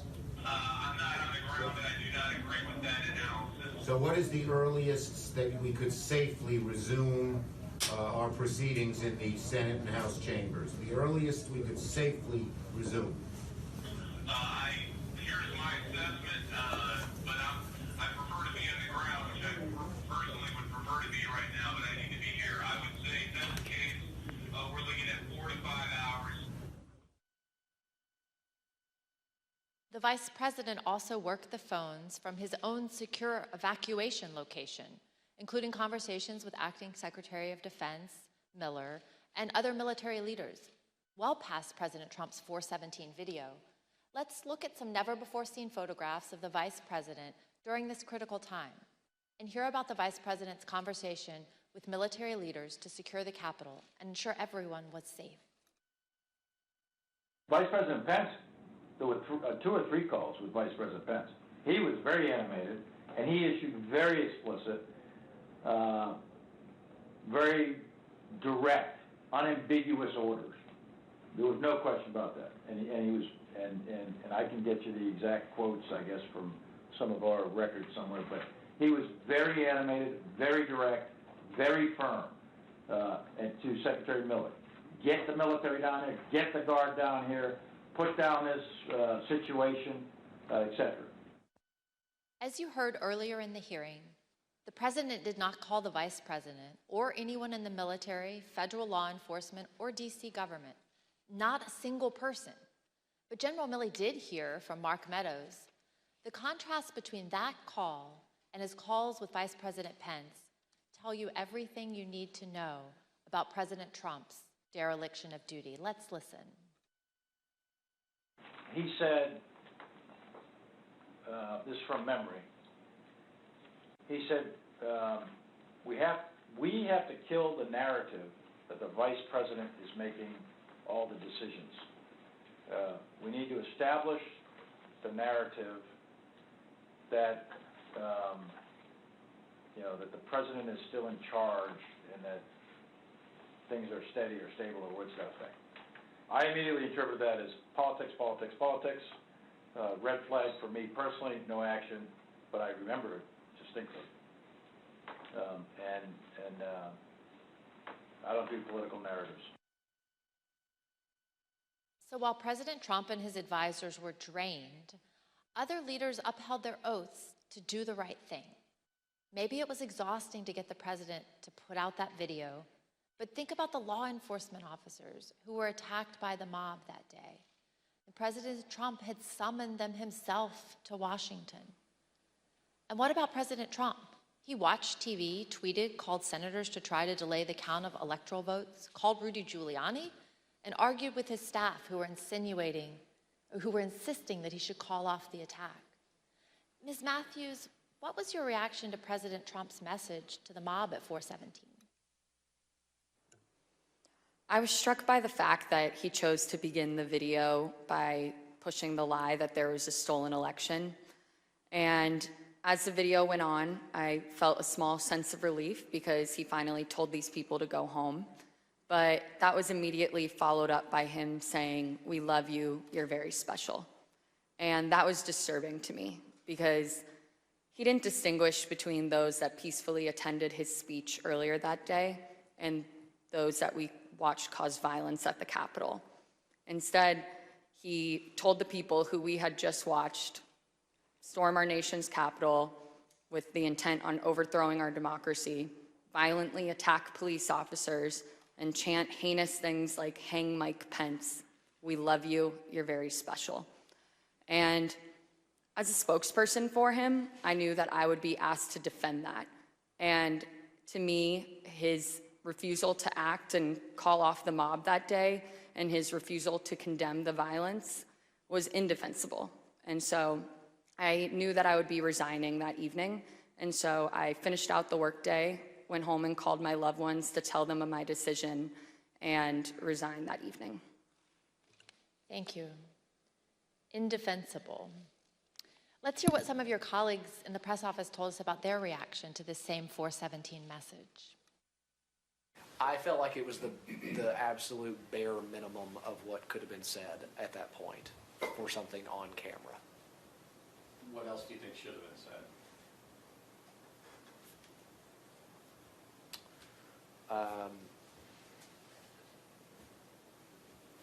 So a more forceful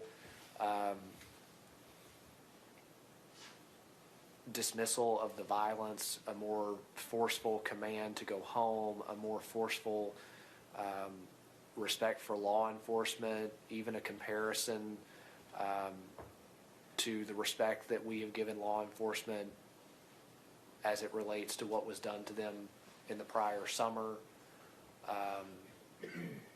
And I thought it was important that an acknowledgement be given to the U.S. Capitol building itself, what it's a symbol of, what it means, not only to the people that work there, but to the American people generally, and the work of Congress that by law needed to be conducted that day. Do you wish, in hindsight, that the president had asked the protesters to leave the Capitol earlier than he ended up asking them to do that?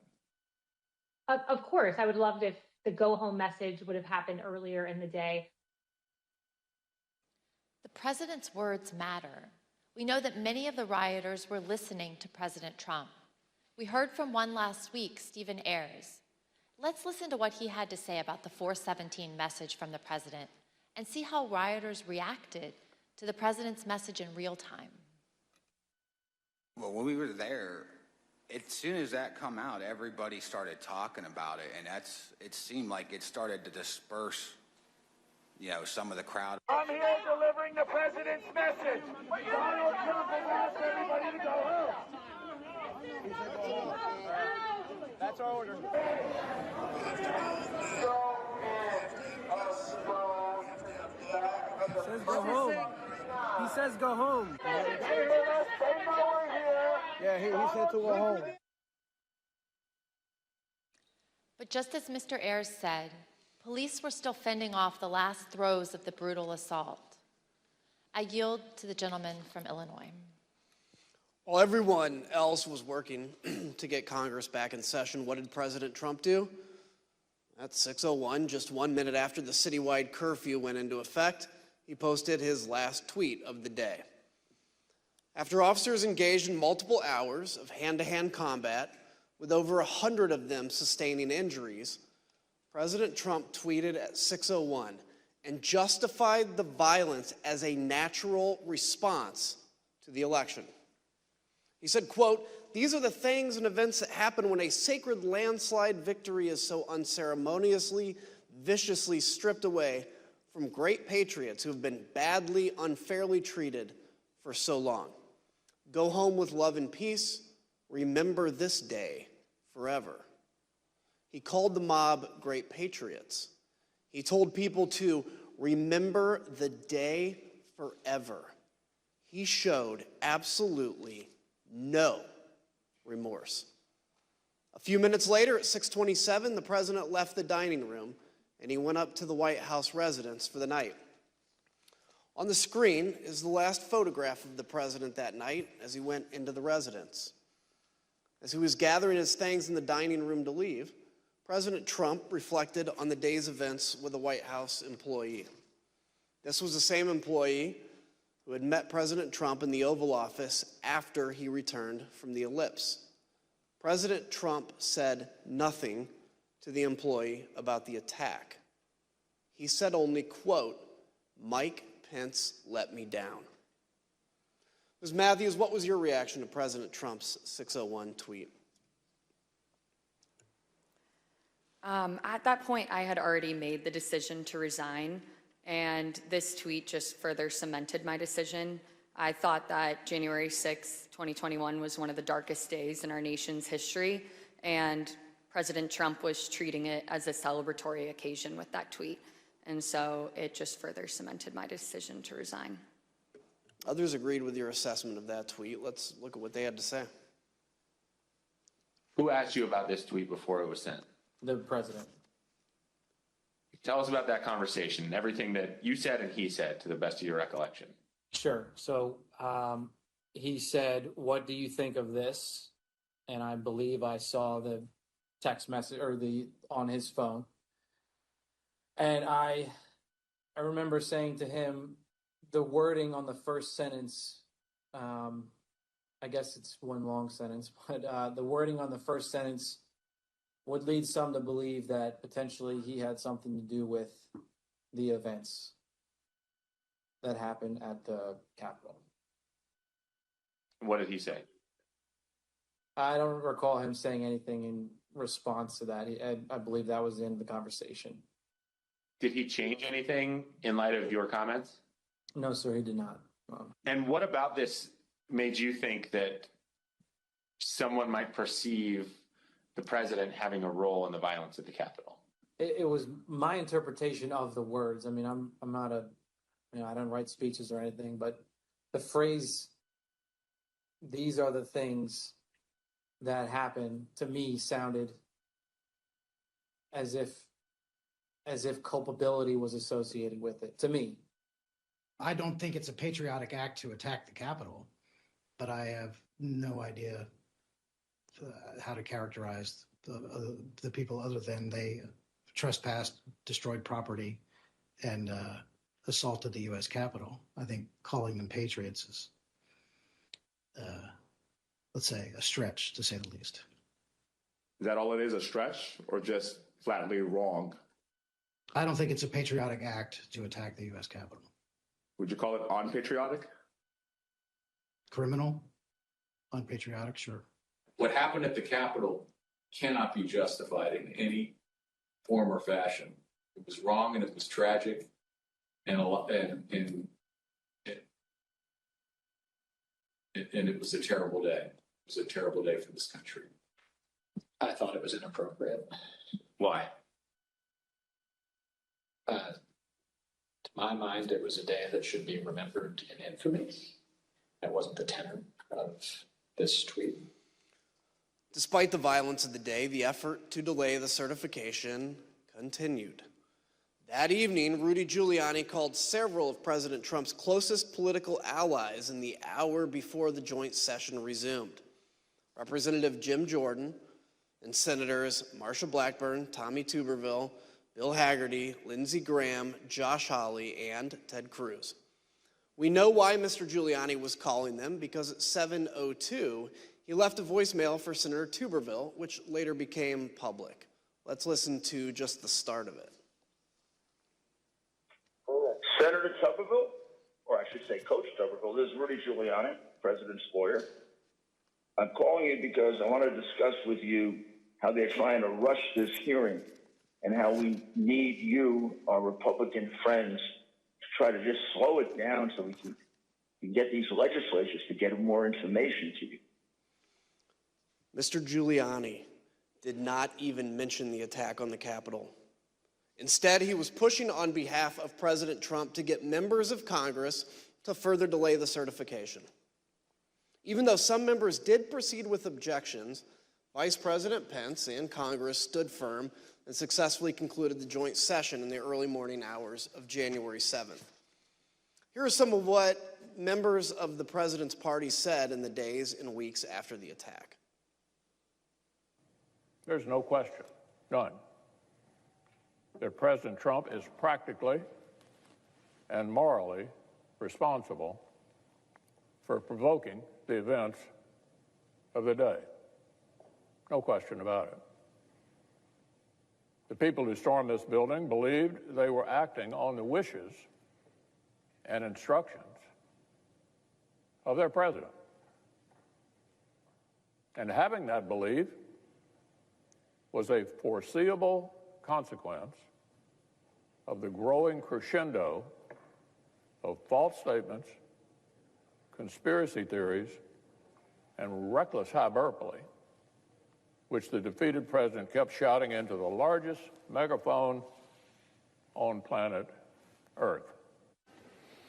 The violence, destruction, and chaos we saw earlier was unacceptable, undemocratic, and un-American. It was the saddest day I've ever had as serving as a member of this institution. Madam Speaker, today the People's House was attacked, which is an attack on the Republic itself. There is no excuse for it. A woman died, and people need to go to jail. And the president should never have spun up certain Americans to believe something that simply cannot be.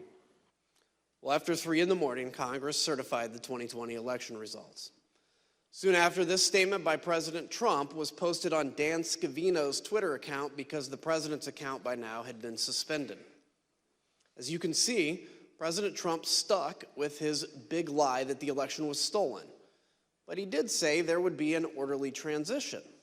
We learned, though, that the statement was not necessarily his idea. Jason Miller, a campaign advisor, told us that after the joint session started, he heard nothing from President Trump or the White House about assuring the nation that the transfer of power would take place. So Mr. Miller took it upon himself to draft the statement and call the president at 9:23 that night to convince him to put it out. Let's listen to what he had to say about the call. Did he disagree with something that you had put in the statement, some particular word or phrase that he did not want included? I'd say just he wanted to say peaceful transition, and I said that ship's kind of already sailed, so we're going to say orderly transition. That was about the extent of disagreement or pushback from the conversation. The last person President Trump spoke to by phone that night was Johnny Mccarthy, his head of personnel. Mr. Mccarthy told us that they talked about the events of the day and the multiple resignation by administration officials. The decision whether to resign was one that weighed heavily on people in the administration. On the one hand, people like Mr. Pottinger and Ms. Matthews here, as proud as they were to have served, refused to be associated with President Trump's dereliction of duty. But others were sincerely worried that leaving President Trump to his own devices would put the country at continued risk. Listen to what we heard about that tension from Pat Cipollone, from General Mark Milley, and Eugene Scalia, who was the Secretary of Labor. And then after that, some people were resigning, obviously, over January 6th. We know who they were. Did I consider it? Yes. Did I do it? No. Concerned about is if people in the counsel's office left, who would replace me? And I had some concerns that it might be somebody who, had been giving bad advice. On the morning of the 7th, the decision I arrived at was that the most constructive thing I could think of was to seek a meeting of the cabinet. I thought that trying to work within the administration to steady the ship was likely to have greater value than simply resigning, after which point I would have been powerless to really affect things with the administration. Gene thought that there should be a cabinet meeting. Do you know why Mark thought it would not be? I I don't remember why. I think it probably had something to do with Mark's view of how the president might react and that he, but things like that. Now, there was a couple of calls where, Meadows and or Pompeo, but more Meadows, how's the president doing? Like Pompeo might say, how's the president doing? And Meadows would say, well, he's in a really dark place. Like here's one, for example, on the 7th of January. So this is day after, right? POTUS is very emotional and in a bad place, Meadows. As you heard, Secretary Scalia wanted President Trump to convene a cabinet meeting. He put his request in a memo to the president, and here's what it said.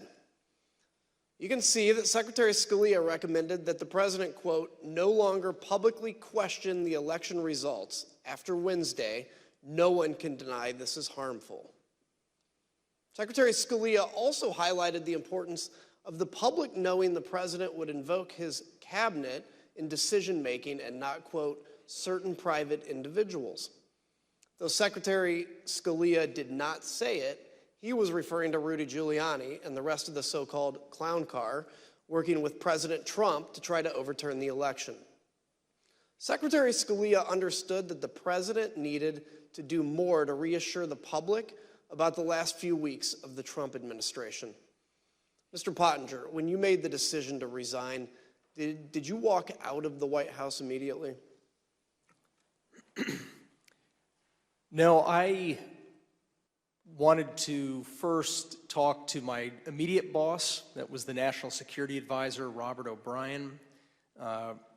Robert O'Brien was traveling on the 6th. I reached him at about 4:30 p.m. And told him that I was submitting my resignation. He accepted the resignation, but he also asked whether I could stay until he could get back to the White House. And I agreed to that. We both wanted to make sure that I was leaving in a responsible way. We still have foreign adversaries to worry about, hackers, terrorists, nation states. I did not want to leave my chair empty, given that I was the top national security staffer in the White House. So I ended up staying at my desk through the night. When Robert O'Brien arrived back at the White House the next morning, the morning of the 7th, I debriefed with him and left for the last time. So you and I both share a passion for national security of our country. Can you share with me, what's your view on how January 6th impacted our national security? Well, when you have a presidential transition, even under the best circumstances, it's a time of vulnerability. It's a time of vulnerability. And when you have a contested election, I was certainly concerned that some of our adversaries would be tempted to probe or test U.S. resolve. As an example, in late December, the Iranian government attacked the U.S. Embassy in Baghdad. They did that using some of their terrorist proxies. President Trump did handle that. He sent a very clear warning to the Ayatollah and his regime, which I think had a useful effect. I think that we would have handled other threats of that nature, and luckily no other threats materialized before the inauguration on the 20th. But our national security was harmed in a different way by the 6th of January, and that is that it, I think it emboldened our enemies by helping give them ammunition to feed a narrative that our system of government doesn't work, that the United States is in decline. China, the Putin regime in Russia, Tehran, they're fond of pushing those kinds of narratives. And by the way, they're wrong. We've been hearing for the entirety of U.S. history from kings and despots that the United States is in decline, and those kings and despots have been proven wrong every single time. But nonetheless, January 6th helped feed a perception that I think emboldens our adversaries. The other part I think is simply our allies. I heard from a lot of friends in Europe, in Asia, allies, close friends, and supporters of the United States that they were concerned about the health of our democracy. And so I think it's incumbent upon us to put their minds at ease, to put our own hearts at ease by investigating what happened on the 6th and making sure that it never happens again. Look, I've always said democracies are not defined by bad days. They're defined by how they recover from those bad days. And that's what we're doing here, is to bring accountability to that so we can actually come back even stronger than when we went into January 6th. Ms. Matthews, as you left the White House for the last time that night, January 6th, what did you think Americans needed to hear from President Trump? I think that the American people needed to hear and see him publicly commit to a peaceful or at least orderly transition of power. In the aftermath of the Capitol attack, it wasn't just enough for us to ask him to condemn the violence. He needed to agree that he would peacefully transfer power over to the incoming administration, because that's one of our fundamentals and what it means to live in a democracy. And so that evening when I resigned, the resignation statement that I drafted, I referenced this and I said our nation needs a peaceful transfer of power, in hopes that it would put some sort of public pressure on the White House and President Trump to publicly agree to an orderly transition. Thank you. I yield to my friend from Virginia. Thank you, Mr. Kinzinger. The staff who remained at the White House on the morning of January 7th knew the president needed to address the nation again, and they had a speech prepared for him that morning, but he refused for hours to give it. As you heard Cassidy Hushin testify previously, President Trump finally agreed to record an address to the nation later that evening, the evening of January 7th, because of concerns he might be removed from power under the 25th Amendment or by impeachment. We know these threats were real. Sean Hannity said so himself in a text message that day to Press Secretary Kayleigh McEnany. He wrote, "No more stolen election talk. Yes, impeachment and 25th Amendment are real." We obtained the never-before-seen raw footage of the president recording his address to the nation that day on January 7th, more than 24 hours after the last time he had addressed the nation from the Rose Garden. Let's take a look. Whenever you're ready, sir.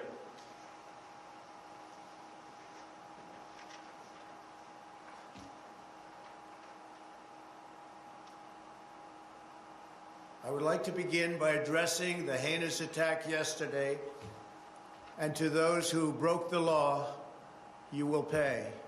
You do not represent our movement, you do not represent our country, and if you broke the law, you can't say that. I already said you will pay. The demonstrators who infiltrated the Capitol have defied the seat of justice. It's defiled, right? See, I can't see it very well. Okay, I'll do this. I'm going to do this. Let's go. But this election is now over. Congress has certified the results. I don't want to say the election's over. I just want to say Congress has certified the results without saying the election's over, okay? But Congress is certified. Now Congress is Yeah, right. Now Congress I didn't say over, so let me see. Go to the paragraph before.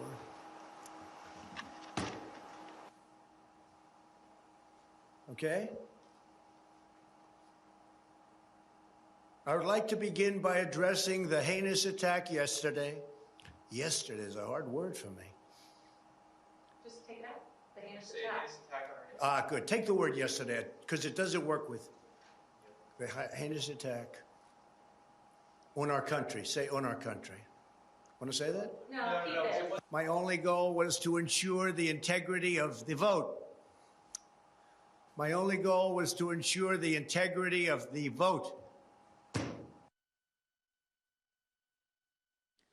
On January 7th, one day after he incited an insurrection based on a lie, President Trump still could not say that the election was over. Mr. Pottinger, you've taken the oath multiple times in the Marines and as an official in the executive branch. Can you please share with us your view about the oath of office and how that translates into accepting election results and a transfer of power? Sure. You know, this isn't the first time that we've had a close election in this country. And President Trump certainly had every right to challenge in court the results of these various elections. But once you've had due process under the law, you have to conform with the law, no matter how bitter the result. Once you've presented your evidence in court, judges have heard that evidence, judges have ruled. If you continue to contest an election, you're not just contesting an election anymore. You're actually challenging the Constitution itself. You are challenging the societal norms that allow us to remain unified. I think that one example, for example, you've got Vice President Richard Nixon back in 1960 had lost a hard-fought election against Senator John F. Kennedy. There were irregularities in that vote, according to a lot of the histories, and a lot of Vice President Nixon's supporters asked him to fight, contest it, don't concede. But in one of his finest moments, Vice President Nixon said no. He said it would tear the country to pieces, and he conceded to Jack Kennedy and announced that he was going to support him as the next president. We have an example of a Democratic candidate for president, Vice President Al Gore, who faced a very similar dilemma. He strongly disagreed with the Supreme Court decision that lost his election bid and allowed President George W. Bush to take office. But he gave a speech of concession in late December, mid or late December of 2000, where he said, this is for the sake of the unity of us as a people and for the strength of our democracy. I also am going to concede. I'm going to support the new president. His speech is actually a pretty good model, I think, for any candidate for any office, up to and including the president, and from any party to read, particularly right now. The oath that our presidents take, it's very similar to the oath of office I took as a U.S. Marine officer and the oath I took as a White House official. It is to support and defend the Constitution. It's to protect the Constitution, to bear true faith and allegiance to the Constitution. And it is a sacred oath. It's an oath that we take before our families. We take that oath before God. I think that we have an obligation to live by that oath. I do still believe that we have the most ingenious system of government on earth, despite its imperfections. I don't envy countries that don't have this system that actually allows for a predictable, peaceful transfer of government every 4 to 8 years, and it's not something that we should take for granted. Thank you.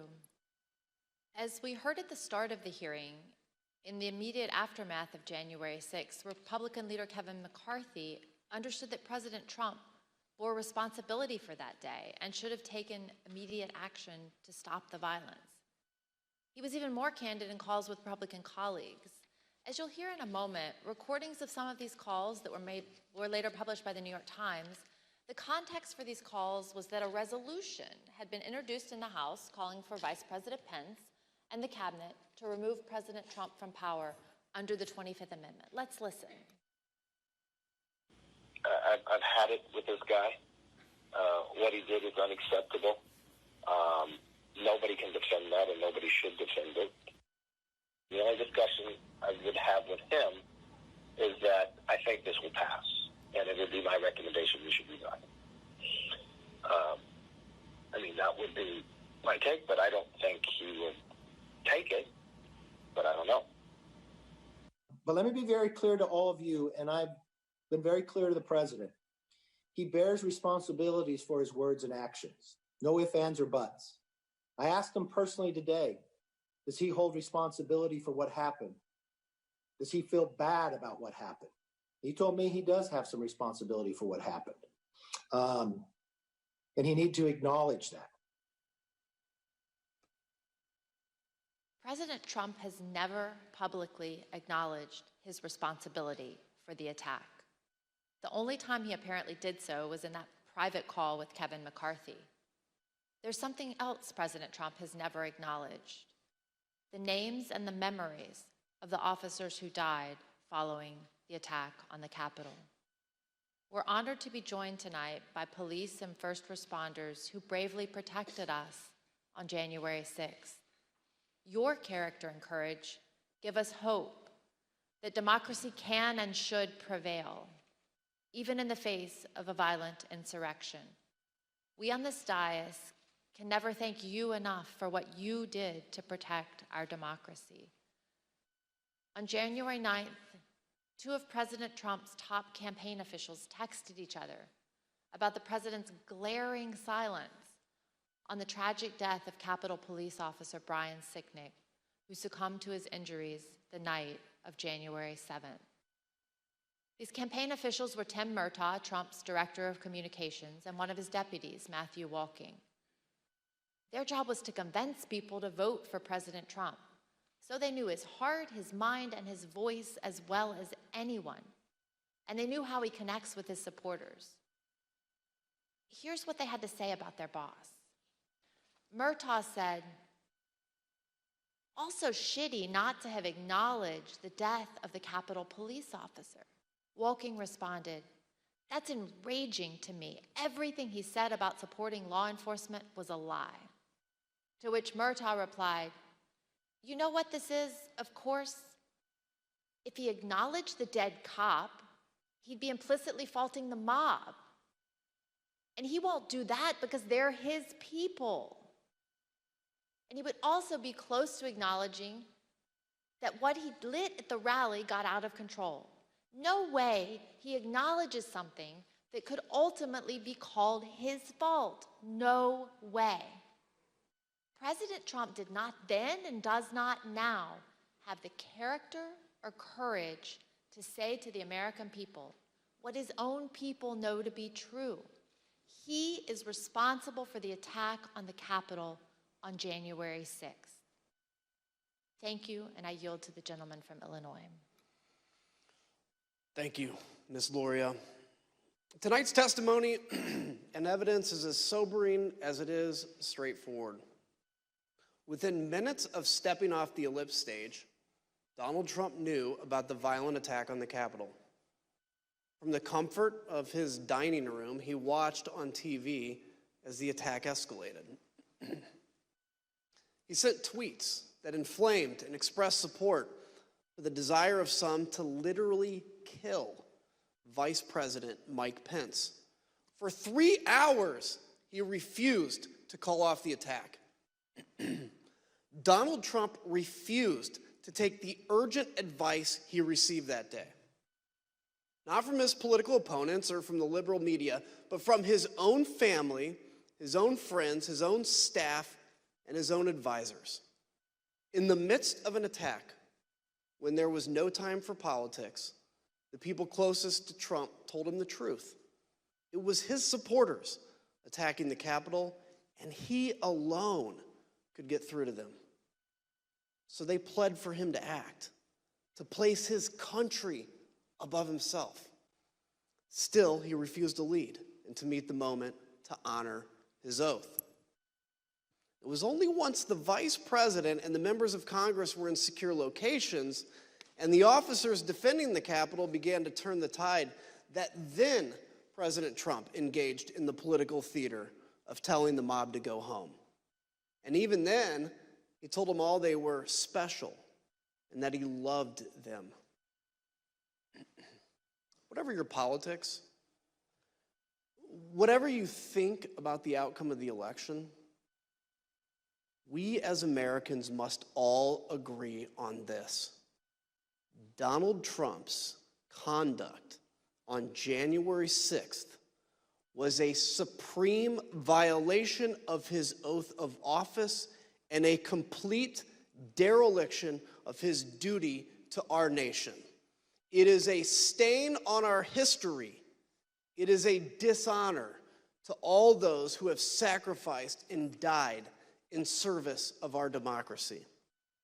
When we present our full findings, we will recommend changes to laws and policies to guard against another January 6th. The reason that's imperative is that the forces Donald Trump ignited that day have not gone away. The militant, intolerant ideologies, the militias, the alienation and the disaffection, the weird fantasies and disinformation, they're all still out there, ready to go. That's the elephant in the room. But if January 6th has reminded us of anything, I pray it has reminded us of this. Laws are just words on paper. They mean nothing without public servants dedicated to the rule of law and who are held accountable by a public that believes oaths matter more than party tribalism or the cheap thrill of scoring political points. We, the people, must demand more of our politicians and ourselves. Oaths matter. Character matters. Truth matters. If we do not renew our faith and commitment to these principles, this great experiment of ours, our shining beacon on a hill, will not endure. I yield to the gentlewoman from Virginia. Thank you, Mr. Kinzinger. Throughout our hearings, we've provided many facts and painted a vivid picture of the events of January 6th. The violence, the human toll, both emotional and physical, including the tragic loss of life. The threats to our Constitution, the rule of law, and the danger to this nation, a nation we all love as Americans. In tonight's hearing, we've gone into great detail about the events inside the White House on January 6th. We've described how the President of the United States, who was bound by oath to the Constitution and by duty to ensure the laws are faithfully executed, took no action when the cornerstone of our democracy, a peaceful transition of power, was under attack. But it's more than that. Donald Trump summoned a violent mob and promised to lead that mob to the Capitol to compel those he thought would cave to that kind of pressure. And when he was thwarted in his effort to lead the armed uprising, he instigated the attackers to target the vice president with violence, a man who just wanted to do his constitutional duty. So in the end, this is not, as it may appear, a story of inaction in a time of crisis, but instead it was the final action of Donald Trump's own plan to assert the will of the American people and remain in power. Not until it was clear that his effort to violently disrupt or delay the counting of the election results had failed did he send a message to his supporters in which he commiserated with their pain, and he told them affectionately to go home. That was not the message of condemnation and just punishment for those who broke the law that we expect from a president whose oath and duty is to ensure the laws are faithfully executed. But instead, it was his newest version of stand back and stand by. To me, this is personal. I first swore an oath to support and defend the Constitution against enemies foreign and domestic when I entered the U.S. Naval Academy at age 17. I spent 2 decades on ships at sea, defending our nation from known and identifiable foreign enemies who sought to do us harm. I never imagined that that enemy would come from within. I was not as prescient as Abraham Lincoln, who 23 years before the Civil War said, "If destruction be our lot, we must ourselves be its author and its finisher." Donald Trump was the author, and we the people, for ourselves and our posterity, should not let Donald Trump be the finisher. Thank you, and I yield to the Vice Chair. Thank you very much, Mrs. Luria. I want to thank our witnesses for joining us today. The members of the Select Committee may have additional questions for today's witnesses, and we ask that you respond expeditiously in writing to those questions. Without objection, members will be permitted 10 business days to submit statements for the record, including opening remarks and additional questions from our witnesses. I'd now like to turn things to Chairman Thompson for a few closing words. The members of the committee and I appreciate and thank all persons who've come forward voluntarily to provide information to help protect our democracy. And our work continues. As we've made clear throughout these hearings, our investigation is going forward. We continue to receive new information every day. We are pursuing many additional witnesses for testimony. We will reconvene in September to continue laying out our findings to the American people and pushing for accountability. In the first hearing of this series, I asked the American people to consider the facts and judge for themselves. The facts are clear and unambiguous. I thank the American people for their attention over the past several weeks. I wish you all a pleasant evening. And let me again thank our witnesses today. We've seen bravery and honor in these hearings, and Ms. Matthews and Mr. Pottinger, both of you will be remembered for that, as will Cassidy Hutchinson. She sat here alone, took the oath, and testified before millions of Americans. She knew all along that she would be attacked by President Trump and by the 50, 60, and 70-year-old men who hide themselves behind executive privilege. But like our witnesses today, she has courage, and she did it anyway. Cassidy, Sarah, and our other witnesses, including Officer Caroline Edwards, Shay Moss, and her mother, Ruby Freeman, are an inspiration to American women and to American girls. We owe a debt to all of those who have and will appear here. And that brings me to another point. This committee has shown you the testimony of dozens of Republican witnesses, those who served President Trump loyally for years. The case against Donald Trump in these hearings is not made by witnesses who were his political enemies. It is instead a series of confessions by Donald Trump's own appointees, his own friends, his own campaign officials, people who worked for him for years, and his own family. They have come forward and they have told the American people the truth. And for those of you who seem to think the evidence would be different if Republican leader McCarthy had not withdrawn his nominees from this committee, let me ask you this. Do you really think Bill Barr is such a delicate flower that he would wilt under cross-examination? Pat Cipollone, Eric Hirschman, Jeff Rosen, Richard Donahue, of course they aren't. None of our witnesses are. At one point in 2016, when he was first running for office, Donald Trump said this: "I could stand in the middle of Fifth Avenue and shoot somebody, and I wouldn't lose any voters." That quote came to mind last week when audio from Trump advisor Steve Bannon surfaced from October 31st, 2020, just a few days before the presidential election. Let's listen. And what Trump's going to do is just declare victory, right? He's going to declare victory. But that doesn't mean he's the winner. He's just going to say he's the winner. The Democrats, more of our people vote early that count. Theirs voted mail. And so they're going to have a natural disadvantage, and Trump's going to take advantage of it. That's our strategy. He's going to declare himself a winner. So when you wake up Wednesday morning, it's going to be a firestorm. Also, if Trump is losing by 10 or 11 o'clock at night, it's going to be even crazier.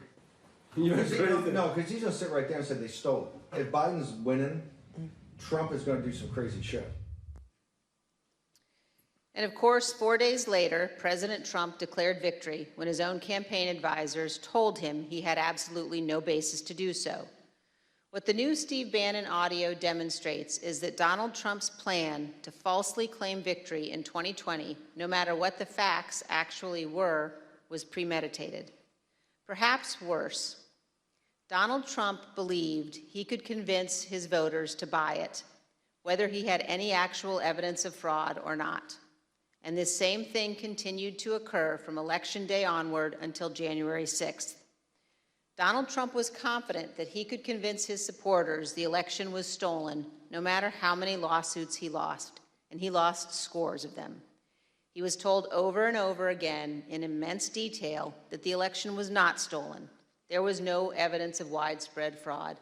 It didn't matter. Donald Trump was confident he could persuade his supporters to believe whatever he said, no matter how outlandish, and ultimately that they could be summoned to Washington to help him remain president for another term.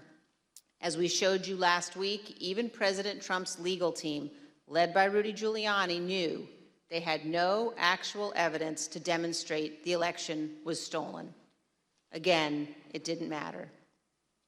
Here's the worst part. Donald Trump knows that millions of Americans who supported him would stand up and defend our nation were it threatened. They would put their lives and their freedom at stake to protect her.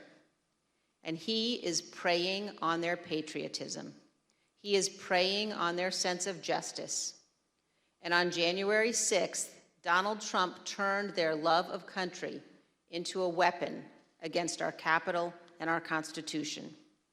He has purposely created the false impression that America is threatened by a foreign force controlling voting machines, or that a wave of tens of millions of false ballots were secretly injected into our election system, or that ballot workers have secret thumb drives and are stealing elections with them. All complete nonsense.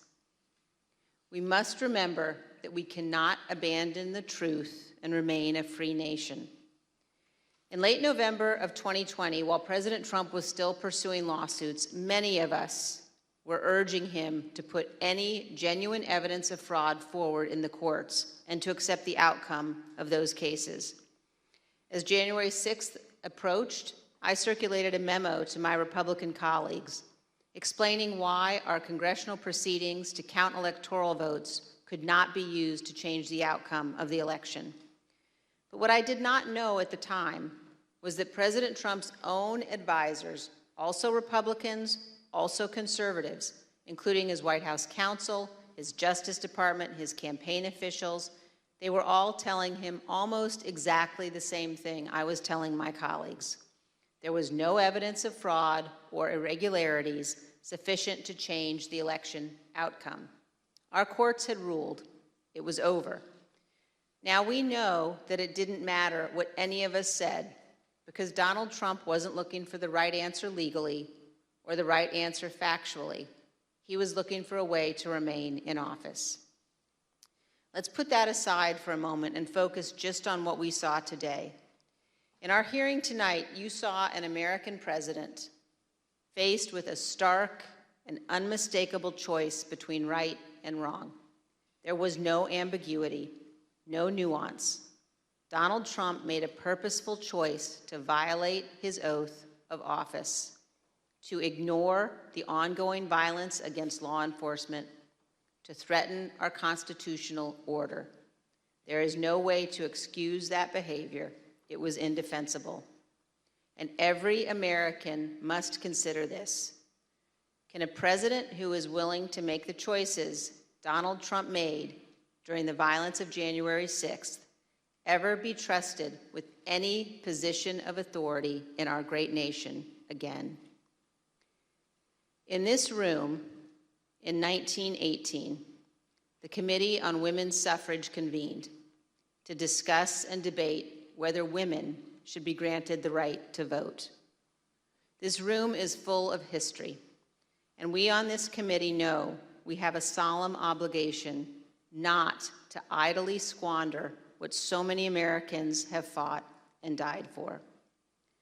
Ronald Reagan's great ally, Margaret Thatcher, said this: "Let it never be said that the dedication of those who love freedom is less than the determination of those who would destroy it."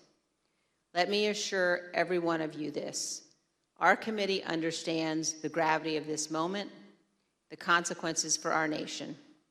We have much work yet to do, and we will see you all in September. I request those in the hearing room remain seated until the Capitol Police have escorted witnesses and members from the room. Without objection, the committee stands adjourned.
Yes. Okay. They come to it? Yes. Okay. Mm-hmm. Yeah.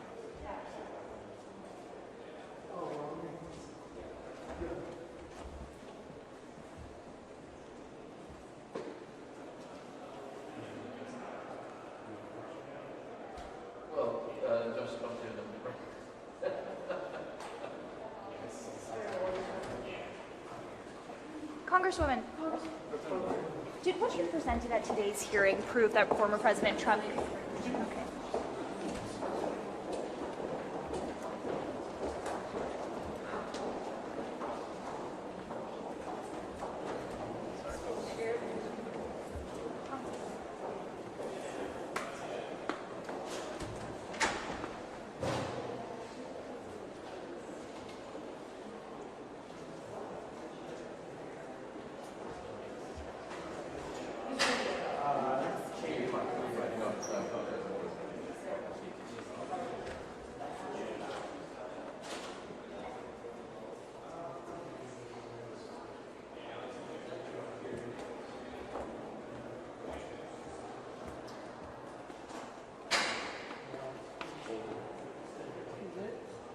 It's one of the rooms where they have the graduation.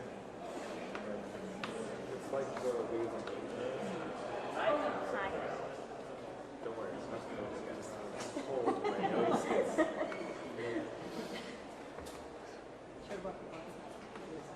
I wore it earlier. You did? Did you sleep? Yeah.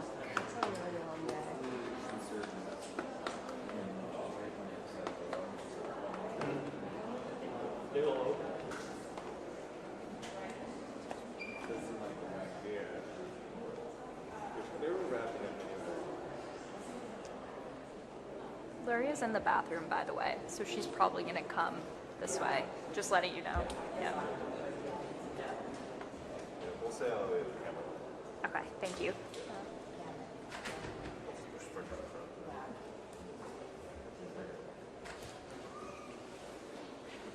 Yeah, I know. So whenever they Chairman, do you have a moment for the pool camera?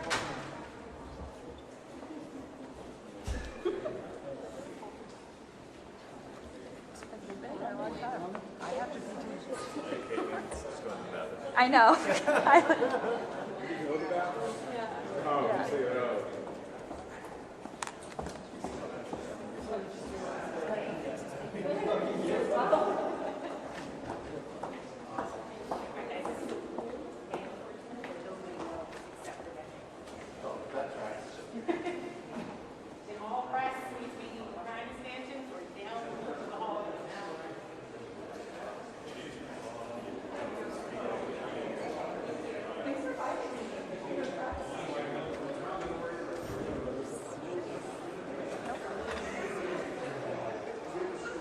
Congressman, do you have a moment? Councilman Lofgren, do you want to talk about the Electoral Count Act? I think that's another thing.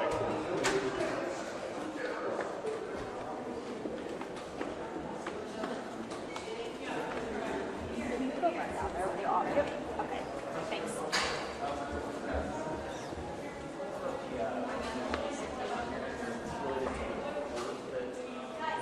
Chairman Rusk, can you come to the pool camera? All right, I'll do this for a second. Is this the right place? Yeah. Yes, thank you. All right. September hearings, can you tell us what those are going to be? I can't tell you now because it all depends on all of the evidence that comes in and then how we decide to, make it coherent. What's the plan overall? You're getting way ahead of us. There's certainly a number of significant leads to fill in details that have come in, and we're going to pursue those. We're going to figure out this whole mystery with the Secret Service test. But we solved a mystery tonight, I would say. I mean, Sherlock Holmes had the story where the dog that didn't bark was the key to solving the case, and here was the president who didn't act, and that was the key to solving this case. It's like a security guard in a bank who does nothing to stop a robbery of the bank, and then you learn that he knows all the robbers and helped to form them into a group, and he knew they were armed, and he waved them in, and the whole thing comes together. So, we had the constitutional indictment and trial of Trump in the Senate, which ended with a 57-43 vote.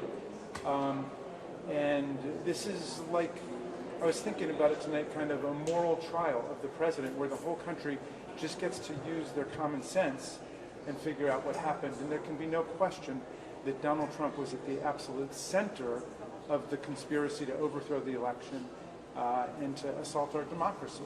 He did that.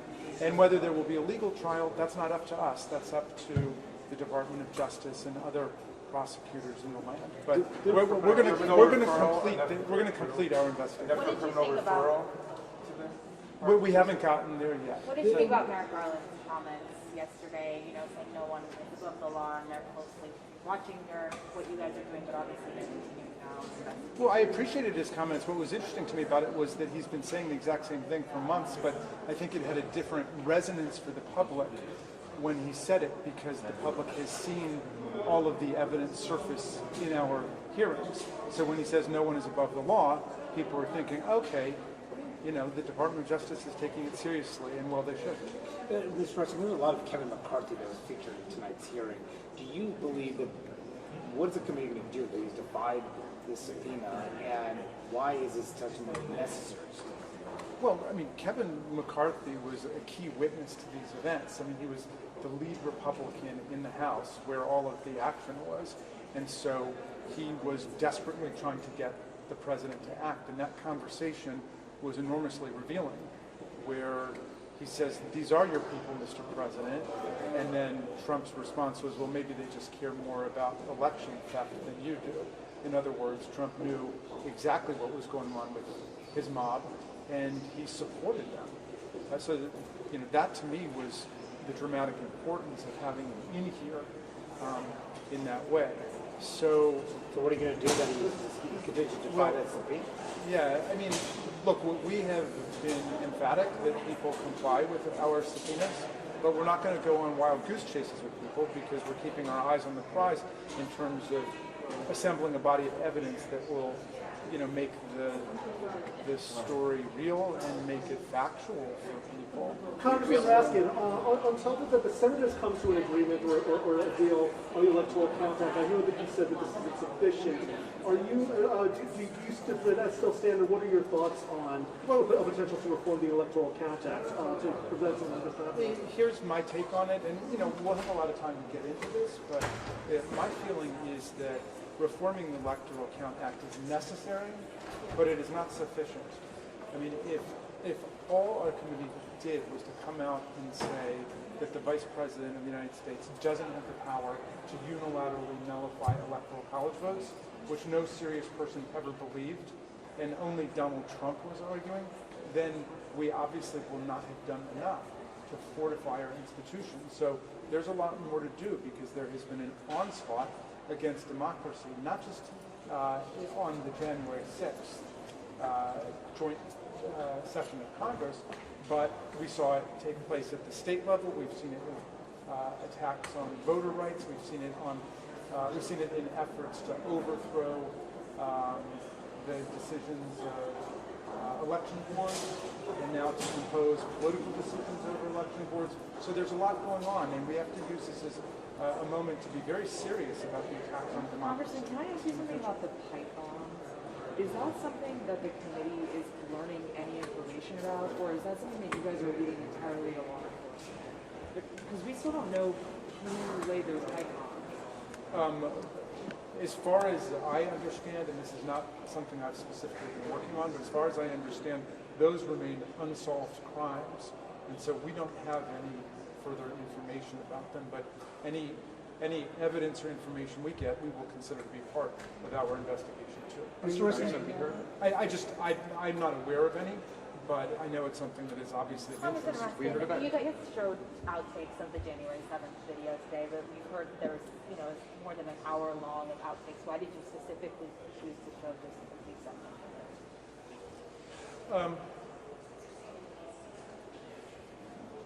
You know, I think that question best goes to Ms. Loria and Mr. Kinzinger, who did such a great job tonight pulling everything together. I would ask them about how all of those, you know, decisions were made. Because again, I mean, I know just from the hearing that I did last week, it's very difficult. I had about 8 or 9 hours of things I wanted to use, and we had to get it down to 2 hours. What do you think of the missing? The president is not willing to say the election is over. What does that say?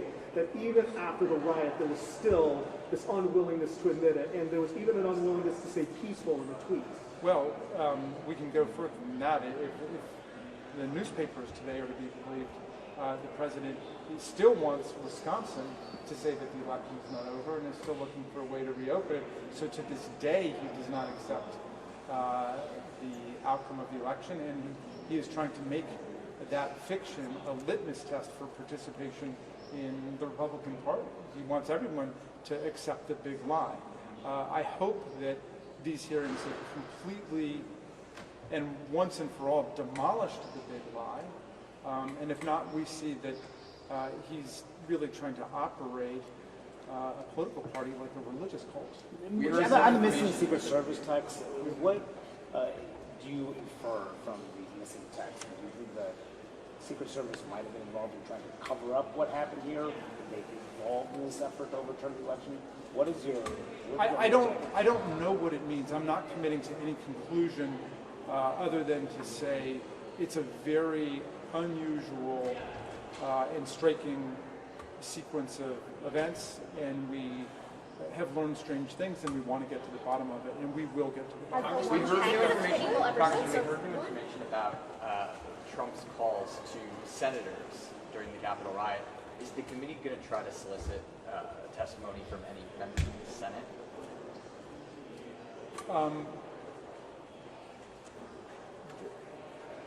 I don't know the answer to that question, and you're raising a difficult question of about bicameralism and the relationship between the two chambers within Congress, and so it relates to that. And obviously we've encouraged everyone to come forward, but beyond that, I just can't say. Have there been discussions about the legality of that, or just requesting voluntary testimony? Would that violate any ordinance or statute? Yeah, that's all I really want to say about that. Congressman, what comes next, and sort of what do you think the American people kind of need to get out of the September hearings? You face the king of danger, sir. Yeah, let me just say that we have not announced September hearings yet. We've not announced any new hearings yet.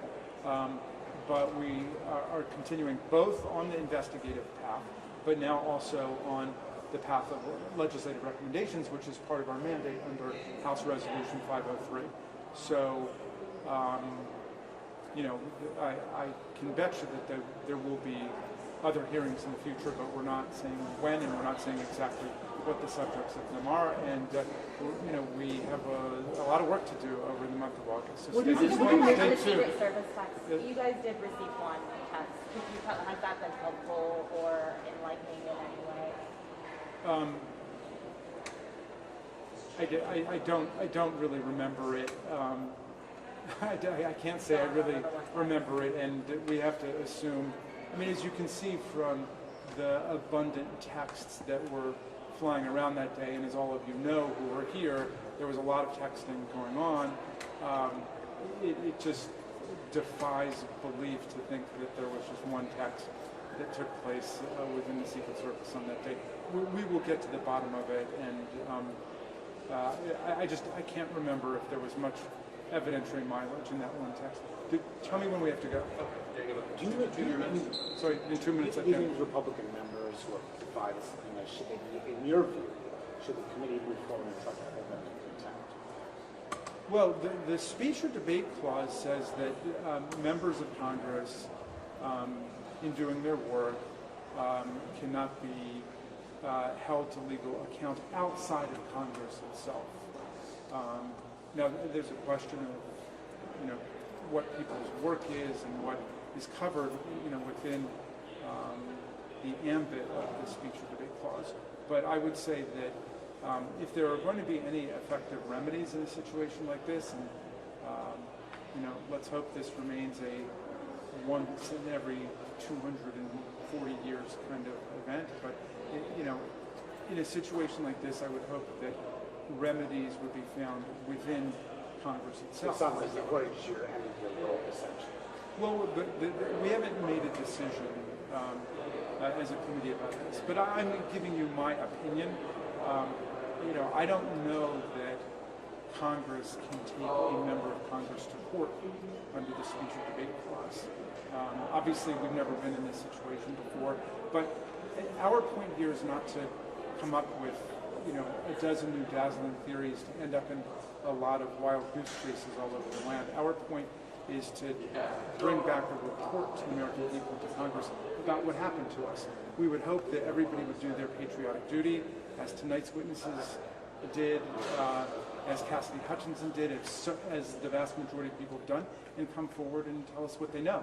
And we can see how edifying that is and how educational it is for the people. And that is a wonderful statement about democracy, that people have that sense of citizenship and commitment to the common mission of society, that we're willing to come forward and tell the truth. Some people don't, and they're going to have to deal with that in their own way. What do you make of the fact that so many of the people who've been willing to come and testify are relatively young staffers, when so many of the old, like you can say the old hands or the older men have not been willing to come and testify or speak or even speak before this committee? Well, it tells me we need a lot more young people in politics and in government. We need people who are unjaded and idealistic enough to still believe in the values of the country, to believe in the Constitution, to believe in the rule of law. Real quick. Do you have any update on a potential Pence subpoena? Nothing on that. Or see that comment? Talk about the video of Josh Hawley running. What you think of that? Why did you throw that in there?